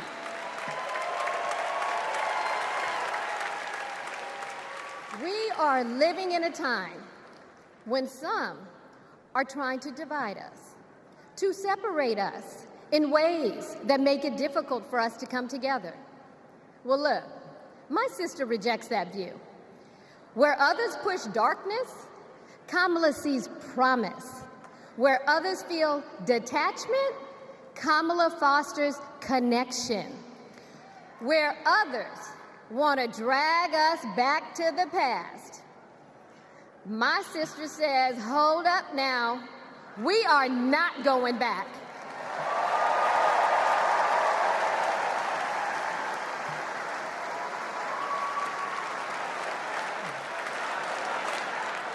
Because Kamala understands we have so much more in common than what separates us. She knows the measure of our success isn't just winning an election. It's about who we bring along and lift up in the process.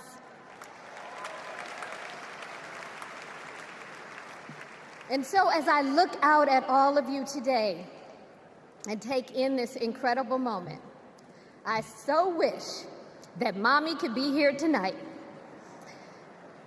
I can just see her smiling, saying how proud she is of Kamala. And then, without missing a beat, she said, that's enough, you got work to do. She would tell all of us to roll up our sleeves and get to work, to elect a leader who sees the potential in each of us, a leader who cares for all of us, a leader who fights for every one of us. Our Democratic nominee, my big sister, the next President of the United States, Kamala Harris.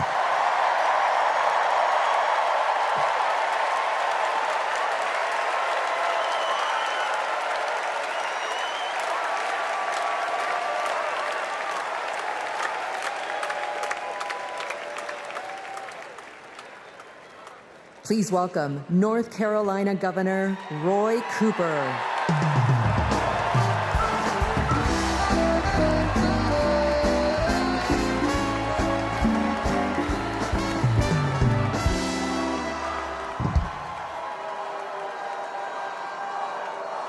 Hello, America.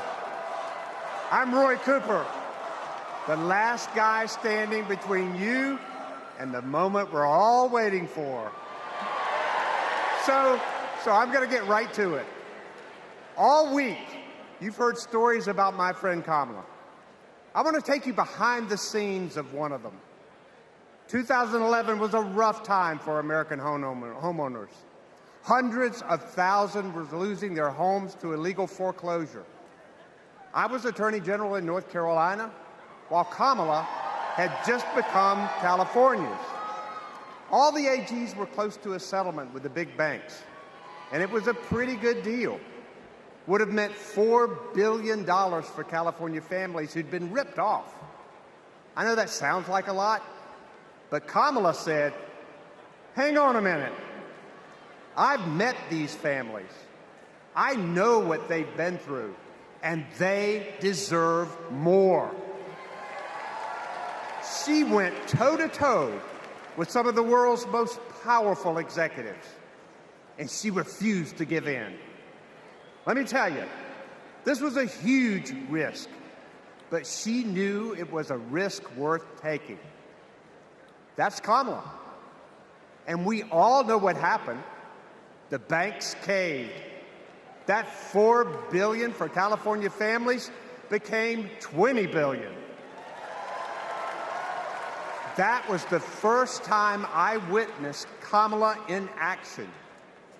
And what I saw was a leader who does exactly what she says she's going to do, who never will settle for less. America, we got a lot of big fights ahead of us. And we've got one hell of a fighter ready to take them on. I know that. I know that because I know her. And tonight, I want the American people to know, even if you don't agree with her on everything, Kamala Harris will fight for you to the very end. For families who need better health care or a safer place to live, Kamala will fight for you. For parents who want better schools for their kids, for workers worried about a secure retirement for themselves, Kamala will fight for you. For any one of our allies, anywhere in the world, wondering if America still has your back, remember this: Kamala will fight for you. And when she fights, we win. Kamala's ready. Kamala's ready. The question is, are we? Are we going to stand up and fight for Kamala like she'll stand up and fight for us? All right. If you're ready, my home state of North Carolina, stand up. Stand up, Pennsylvania. Stand up, Michigan. Stand up, Wisconsin. Stand up, Georgia. Stand up, Nevada. Stand up, Arizona. Stand up, America. Are we going to stand up? Are we going to fight? Are we going to vote? Are we going to win? You bet we are. Let's go get them.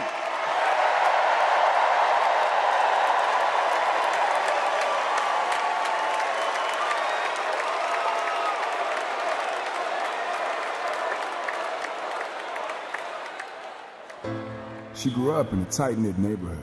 It was the kind of place where your neighbor would look after you when school let out, where your first-grade teacher would show up at your law school graduation.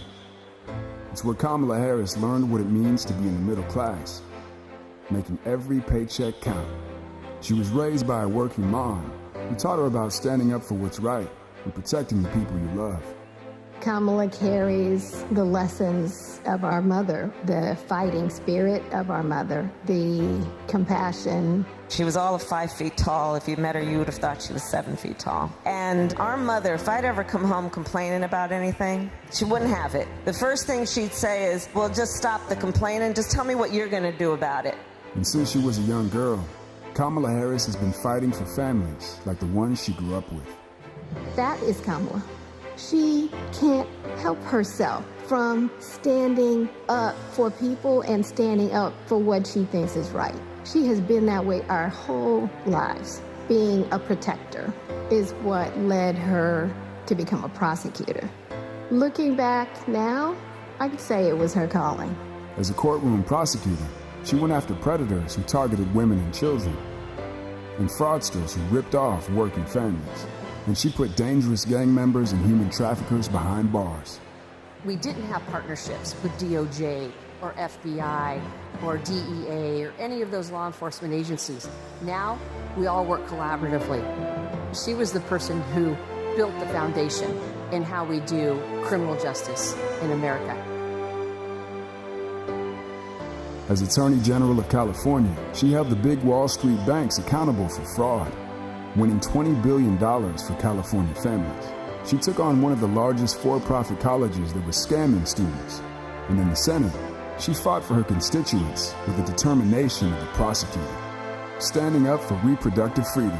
Can you think of any laws that give the government the power to make decisions about the male body? I'm not thinking of any right now, Senator. She fought to keep our children safe from the terror of gun violence. How many of you guys had to have a drill where you learned about how you need to hide in a closet or crouch in a corner in the event that there was a mass shooter? Look at that. Look at that. On the Intelligence Committee, she defended our nation against foreign adversaries. And in 2020, she made history as the first woman to be elected Vice President of the United States. She cast the tie-breaking vote to deliver urgent relief to the American people during the pandemic. She beat Big Pharma to lower prescription drug costs and cap the cost of insulin, and led the fight to restore reproductive rights after Roe v. Wade was overturned. We have worked too hard and fought too long to see our daughters grow up in a world with fewer rights than our mothers. Because she's never been afraid to stand up to powerful interests. Sometimes people will open the door for you and leave it open, sometimes they won't. And then you need to kick that door down. Excuse my language. Now, she's running for president, still fighting for families like the one she grew up with. Our campaign is about saying we trust the people. We're saying we just want fairness. We want dignity for all people. And we are a work in progress. We haven't yet quite reached all of those ideals, but we will die trying because we love our country. We believe in our country. We're not falling for these folks who are trying to divide us, trying to pull us apart. We know what we stand for, and we stand for the people, and we stand for the dignity of work, and we stand for freedom. We stand for justice. We stand for equality, and so we will fight for all of it. That's who Kamala Harris is. That's what she believes, and that's what she'll fight for every day.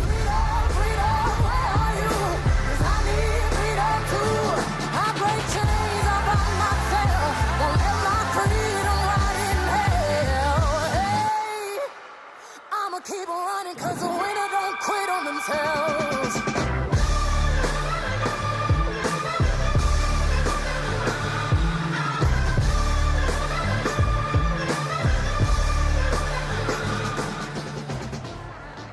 Please welcome the Democratic nominee for president, Vice President of the United States of America, Kamala Harris.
Thank you, thank you, thank you, thank you, thank you. Thank you, thank you, please, thank you, please, thank you so very much. Thank you, everyone. Thank you, everyone. Thank you. Okay, let's get to business. Let's get to business. All right. So let me start by thanking my most incredible husband, Doug, for being an incredible partner to me, an incredible father to Cole and Ella, and happy anniversary, Dougie. I love you so very much. To our President Joe Biden,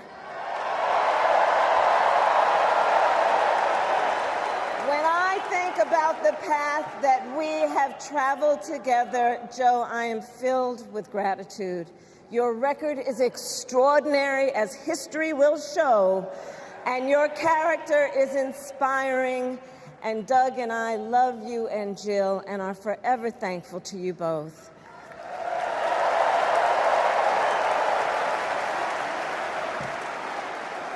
And to Coach Tim Walz,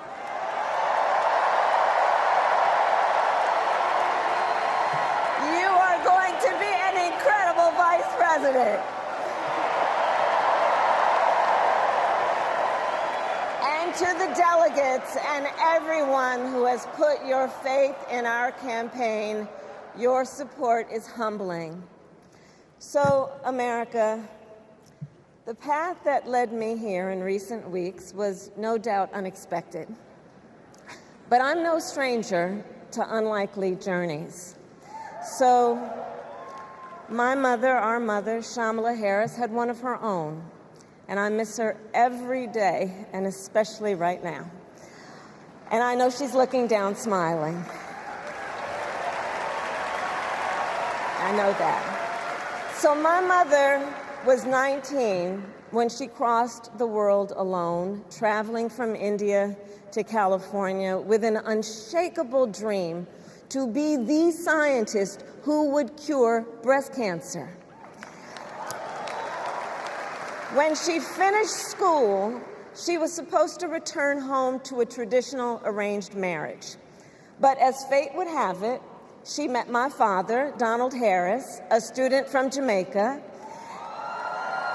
They fell in love and got married, and that act of self-determination made my sister Maya and me. Growing up, we moved a lot. I will always remember that big Mayflower truck packed with all our belongings, ready to go to Illinois, to Wisconsin, and wherever our parents' jobs took us. My early memories of our parents together are very joyful ones. A home filled with laughter and music, Aretha, Coltrane, and Miles. At the park, my mother would say, "Stay close." But my father would say, as he smiled, "Run, Kamala, run. Don't be afraid. Don't let anything stop you."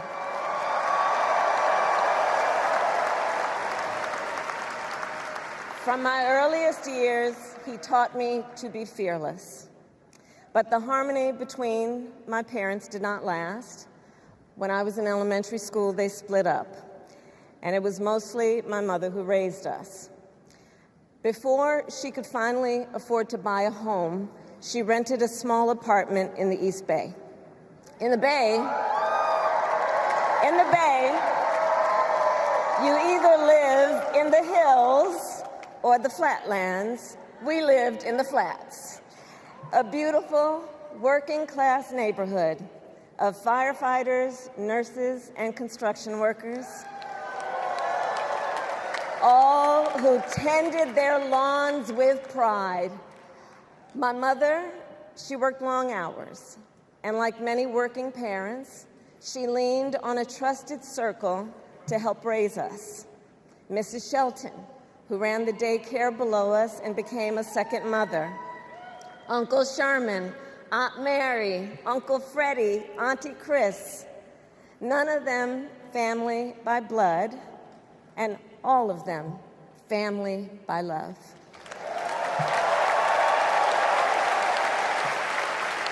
Family who taught us how to make gumbo, how to play chess, and sometimes even let us win. Family who loved us, believed in us, and told us we could be anything and do anything. They instilled in us the values they personified: community, faith, and the importance of treating others as you would want to be treated, with kindness, respect, and compassion. My mother was a brilliant, 5-foot-tall, brown woman with an accent. And as the eldest child, I saw how the world would sometimes treat her. But my mother never lost her cool. She was tough, courageous, a trailblazer in the fight for women's health, and she taught Maya and me a lesson that Michelle mentioned the other night. She taught us to never complain about injustice, but do something about it. Do something about it. That was my mother. And she taught us, and she also taught us, and never do anything half-assed. And that is a direct quote. A direct quote. I grew up immersed in the ideals of the civil rights movement. My parents had met at a civil rights gathering, and they made sure that we learned about civil rights leaders, including the lawyers like Thurgood Marshall and Constance Baker Motley, those who battled in the courtroom to make real the promise of America. So at a young age, I decided I wanted to do that work. I wanted to be a lawyer. And when it came time to choose the type of law I would pursue, I reflected on a pivotal moment in my life. You see, when I was in high school, I started to notice something about my best friend, Wanda. She was sad at school, and there were times she didn't want to go home. So one day I asked if everything was all right, and she confided in me that she was being sexually abused by her stepfather. And I immediately told her she had to come stay with us, and she did. This is one of the reasons I became a prosecutor, to protect people like Wanda, because I believe everyone has a right to safety, to dignity, and to justice.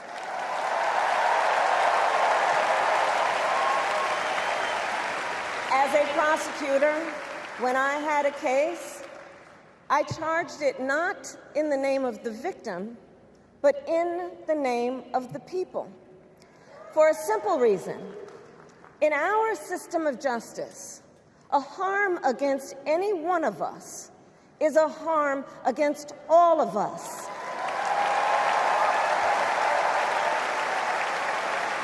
And I would often explain this to console survivors of crime, to remind them no one should be made to fight alone.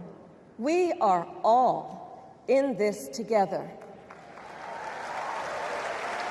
And every day in the courtroom, I stood proudly before a judge and I said 5 words: Kamala Harris for the people.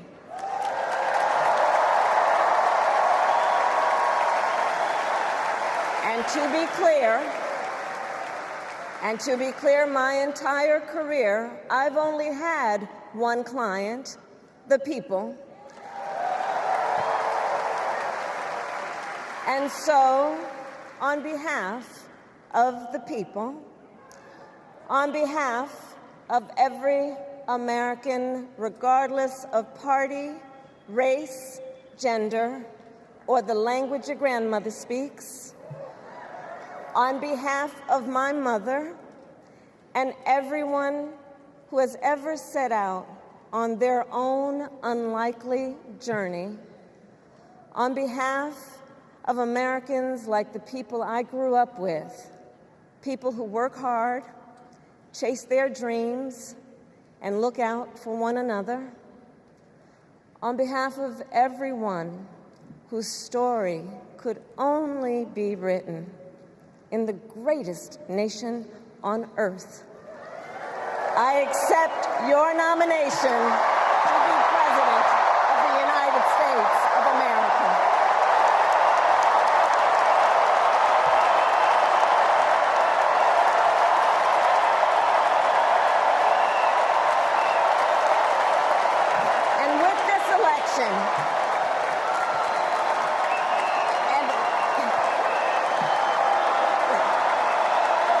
And with this election,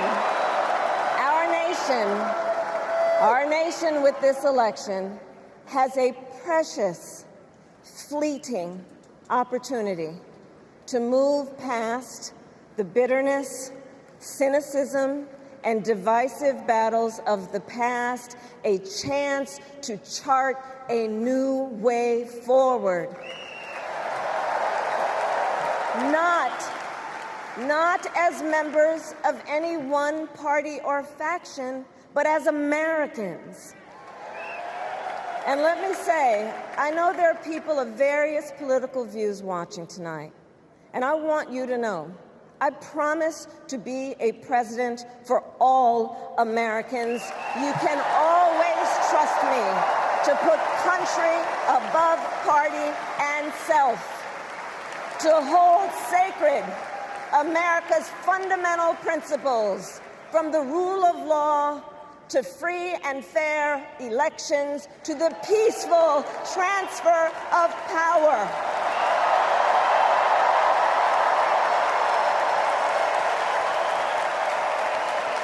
I will be a president who unites us around our highest aspirations, a president who leads and listens, who is realistic, practical, and has common sense, and always fights for the American people. From the courthouse to the White House, that has been my life's work. As a young courtroom prosecutor in Oakland, California, I stood up for women and children against predators who abuse them.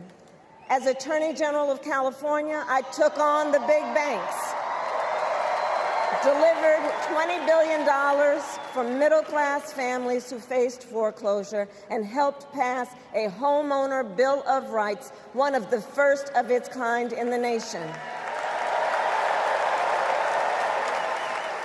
I stood up for veterans and students being scammed by big for-profit colleges, for workers who are being cheated out of their wages, the wages they were due, for seniors facing elder abuse. I fought against the cartels who traffic in guns and drugs and human beings, who threaten the security of our border and the safety of our communities. And I will tell you, these fights were not easy, and neither were the elections that put me in those offices. We were underestimated at practically every turn, but we never gave up, because the future is always worth fighting for.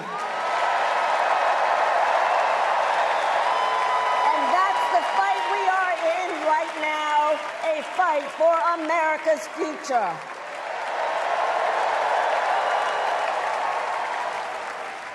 Fellow Americans, this election is not only the most important of our lives, it is one of the most important in the life of our nation.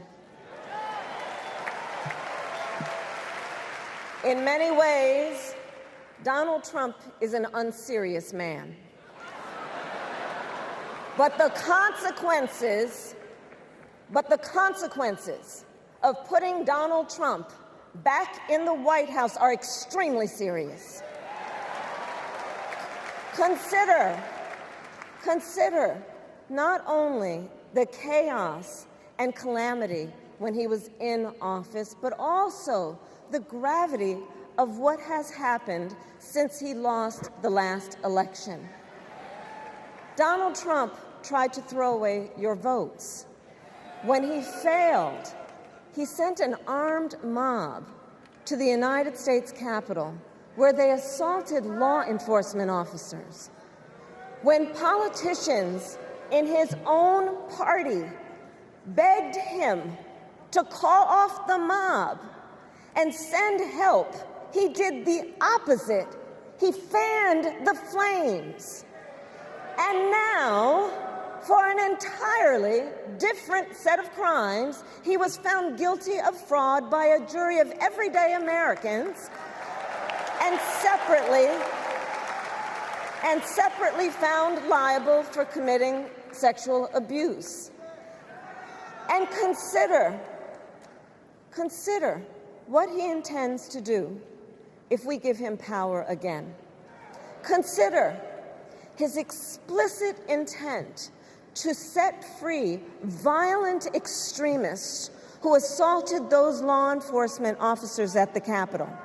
His explicit intent to jail journalists, political opponents, and anyone he sees as the enemy. His explicit intent to deploy our active duty military against our own citizens. Consider the power he will have, especially after the United States Supreme Court just ruled that he would be immune from criminal prosecution. Just imagine Donald Trump with no guardrails, and how he would use the immense powers of the presidency of the United States, not to improve your life, not to strengthen our national security, but to serve the only client he has ever had, himself.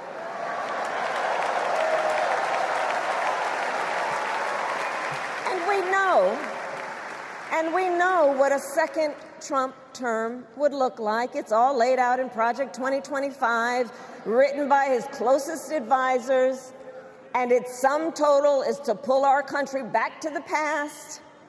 But America, we are not going back. We are not going back. We are not going back. We are not going back to when Donald Trump tried to cut Social Security and Medicare. We are not going back to when he tried to get rid of the Affordable Care Act, when insurance companies could deny people with pre-existing conditions. We are not going to let him eliminate the Department of Education that funds our public schools. We are not going to let him end programs like Head Start that provide preschool and childcare for our children. America, we are not going back.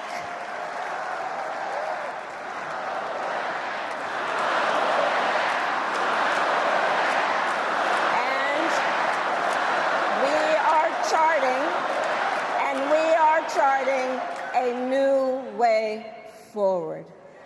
Forward to a future with a strong and growing middle class, because we know a strong middle class has always been critical to America's success. And building that middle class will be a defining goal of my presidency.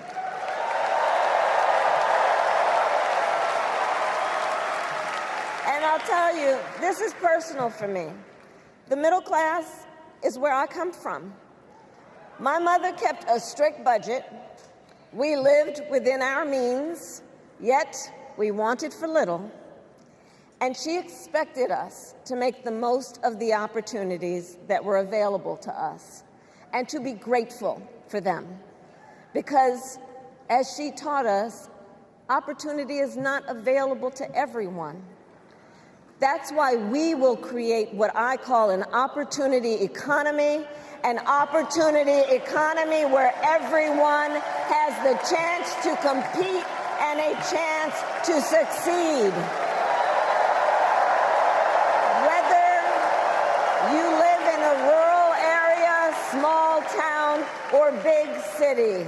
And as president, I will bring together labor and workers and small business owners and entrepreneurs and American companies to create jobs, to grow our economy, and to lower the cost of everyday needs like health care and housing and groceries. We will provide access to capital for small business owners and entrepreneurs and founders. And we will end America's housing shortage and protect Social Security and Medicare. Now compare that to Donald Trump, because I think everyone here knows he doesn't actually fight for the middle class. He doesn't actually fight for the middle class. Instead, he fights for himself and his billionaire friends.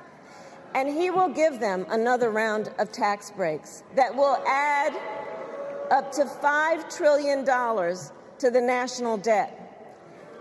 And all the while, he intends to enact what in effect is a national sales tax, call it a Trump tax, that would raise prices on middle-class families by almost $4,000 a year. Well, instead of a Trump tax hike, we will pass a middle-class tax cut that will benefit more than 100 million Americans.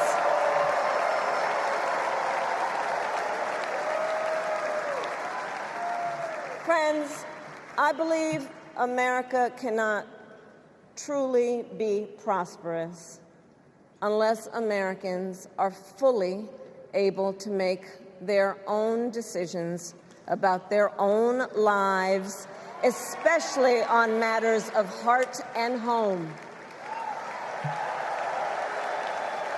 But tonight, in America, too many women are not able to make those decisions. And let's be clear about how we got here. Donald Trump handpicked members of the United States Supreme Court to take away reproductive freedom. And now he brags about it. In his words, quote, "I did it and I'm proud to have done it," end quote.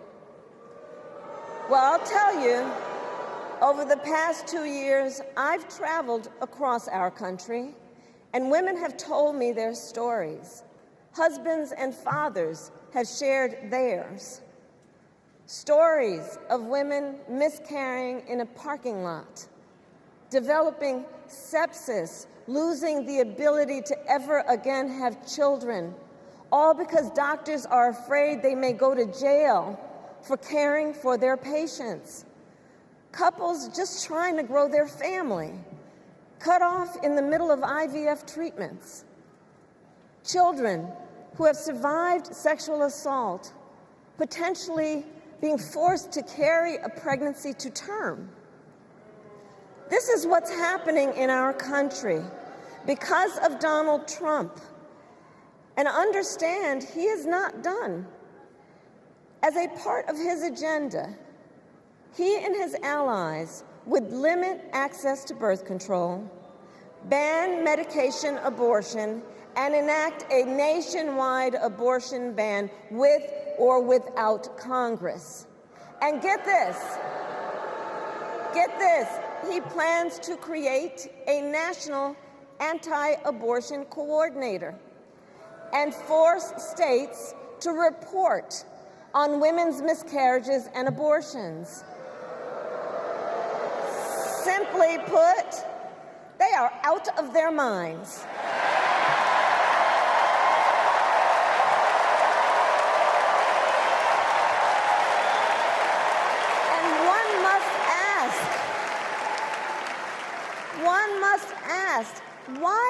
exactly is it that they don't trust women? Well, we trust women. We trust women. And when Congress passes a bill to restore reproductive freedom, as President of the United States, I will proudly sign it into law.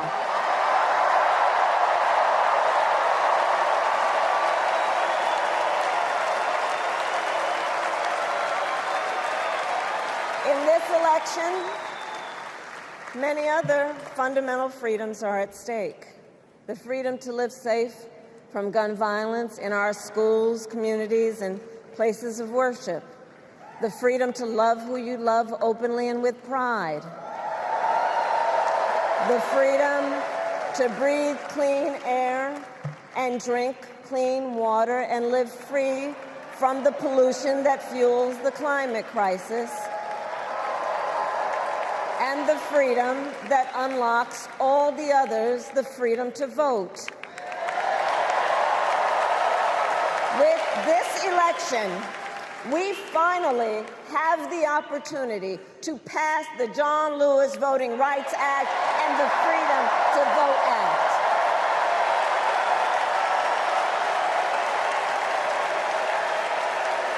And let me be clear. After decades in law enforcement, I know the importance of safety and security, especially at our border. Last year, Joe and I brought together Democrats and conservative Republicans to write the strongest border bill in decades. The Border Patrol endorsed it. But Donald Trump believes a border deal would hurt his campaign. So he ordered his allies in Congress to kill the deal. Well, I refuse to play politics with our security. And here is my pledge to you. As president, I will bring back the bipartisan border security bill that he killed, and I will sign it into law. I know we can live up to our proud heritage as a nation of immigrants and reform our broken immigration system. We can create an earned pathway to citizenship and secure our border.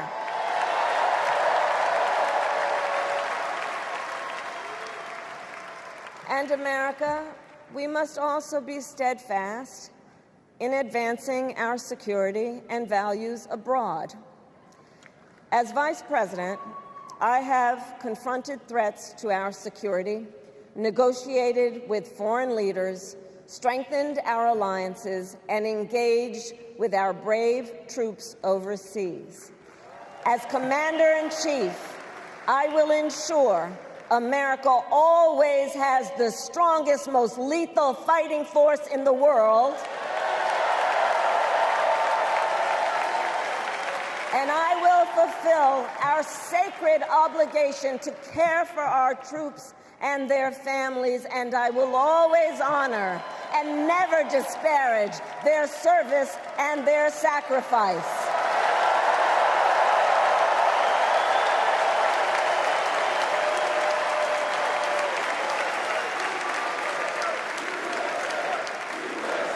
I will make sure that we lead the world into the future on space and artificial intelligence, that America, not China, wins the competition for the 21st century, and that we strengthen, not abdicate, our global leadership. Trump, on the other hand, threatened to abandon NATO. He encouraged Putin to invade our allies, said Russia could, quote, do whatever the hell they want. 5 days before Russia attacked Ukraine, I met with President Zelensky to warn him about Russia's plan to invade. I helped mobilize a global response, over 50 countries, to defend against Putin's aggression. And as President, I will stand strong with Ukraine and our NATO allies.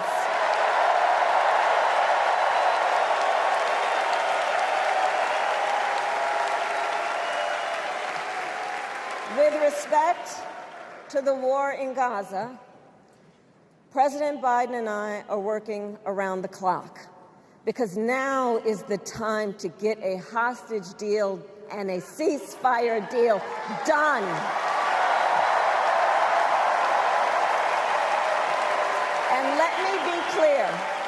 And let me be clear, I will always stand up for Israel's right to defend itself, and I will always ensure Israel has the ability to defend itself, because the people of Israel must never again face the horror that a terrorist organization called Hamas caused on October 7,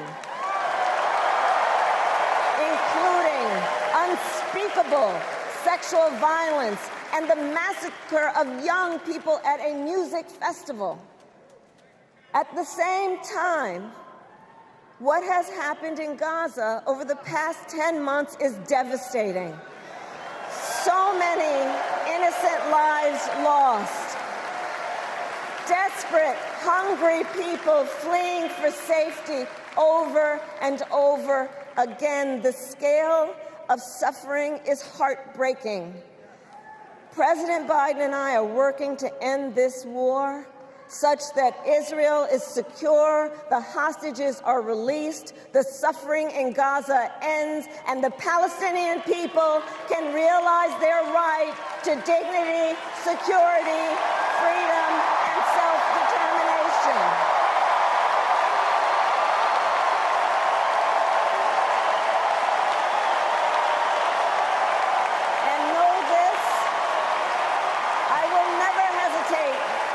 Whatever action is necessary to defend our forces and our interests against Iran and Iran-backed terrorists. I will not cozy up to tyrants and dictators like Kim Jong-un who are rooting for Trump.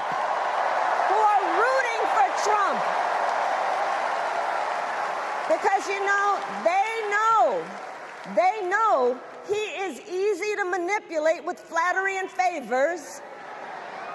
They know Trump won't hold autocrats accountable because he wants to be an autocrat himself. And as president, I will never waver in defense of America's security and ideals, because in the enduring struggle between democracy and tyranny, I know where I stand and I know where the United States belongs.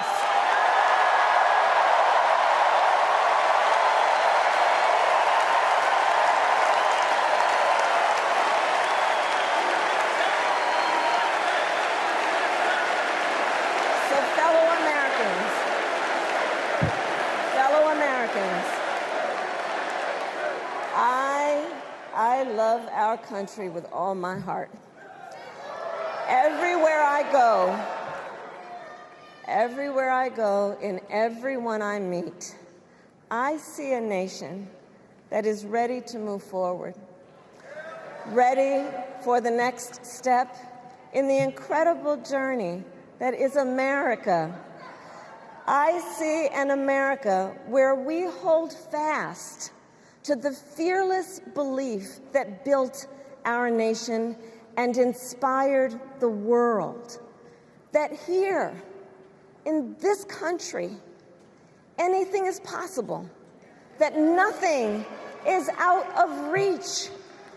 An America where we care for one another, look out for one another, and recognize that we have so much more in common than what separates us. That none of us has to fail for all of us to succeed. And that in unity there is strength. You know, our opponents in this race are out there every day denigrating America, talking about how terrible everything is. Well, my mother had another lesson she used to teach. Never let anyone tell you who you are. You show them who you are. America, let us show each other and the world who we are and what we stand for. Freedom, opportunity, compassion, dignity, fairness, and endless possibilities.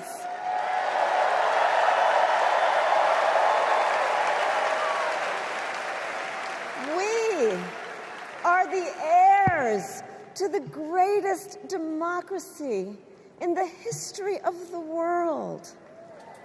And on behalf of our children and our grandchildren and all those who sacrificed so dearly for our freedom and liberty, we must be worthy of this moment. It is now our turn to do what generations before us have done, guided by optimism and faith, to fight for this country we love, to fight for the ideals we cherish, and to uphold the awesome responsibility that comes with the greatest privilege on earth, the privilege and pride of being an American.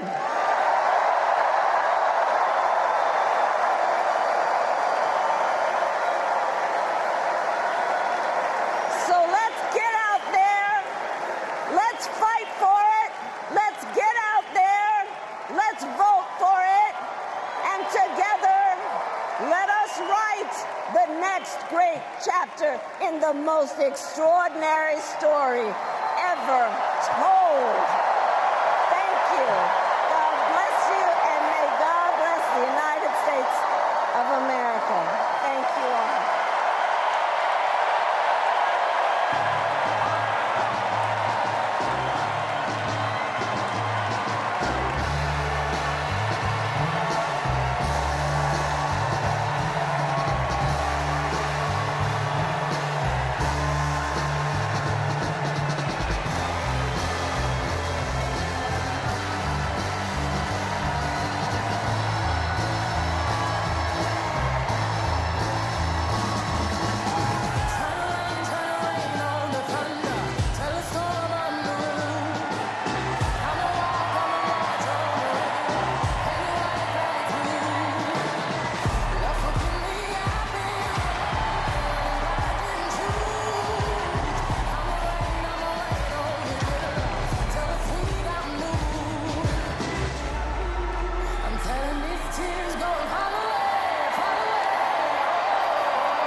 much I believe. So when they call my name inside the concrete, I pray it forever.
stand if you are able for this evening's benediction, offered by Rabbi Lauren Holtzblad and Reverend Dr. Amos Brown.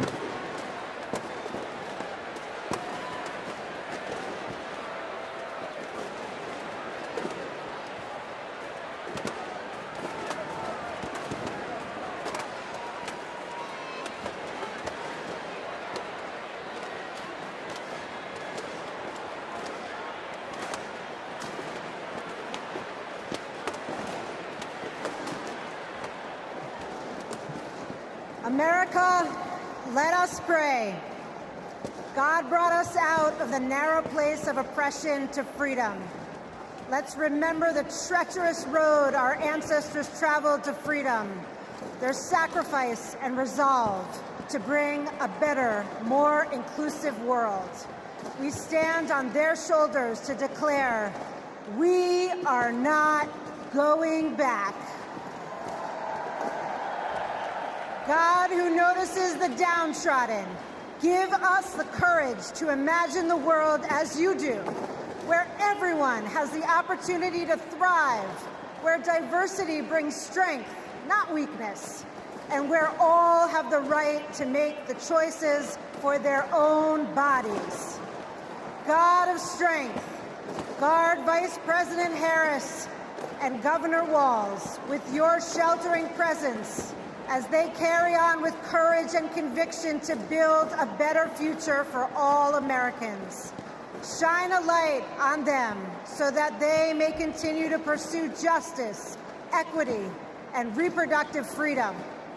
An America free from gun violence that safeguards free and fair elections, with less vitriol and more joy, not afraid to face its past, to grow a brighter future where every child can look to their leaders and see themselves and know that someday they too can lead. May we all be blessed with the ability to see the humanity in each other. America, let's make history. Amen.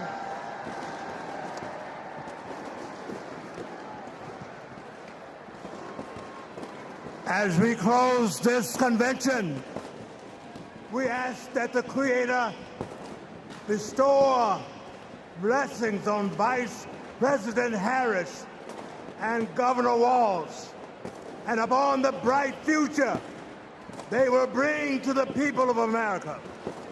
A future where our nation lives its motto of e pluribus unum, bringing together in civility and dignity the diversity that has built this great nation.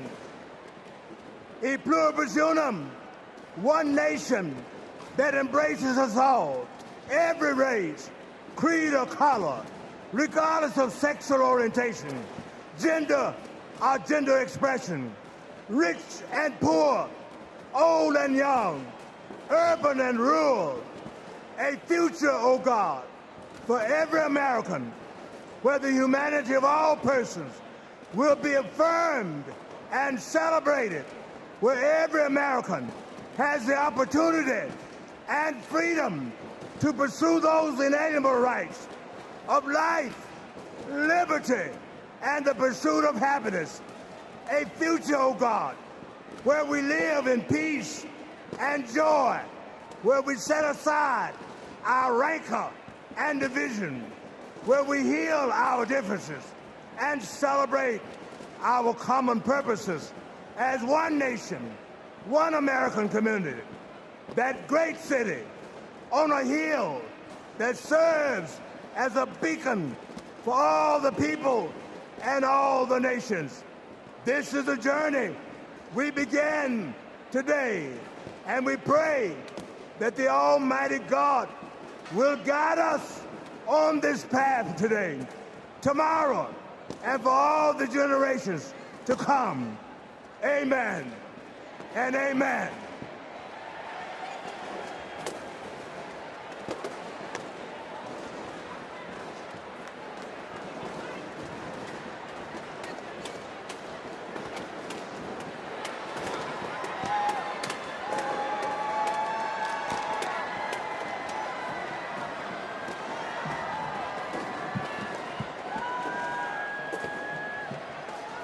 As we close, I want to thank each and every one of you for bringing your energy and your enthusiasm to the convention that will carry us through to victory in November.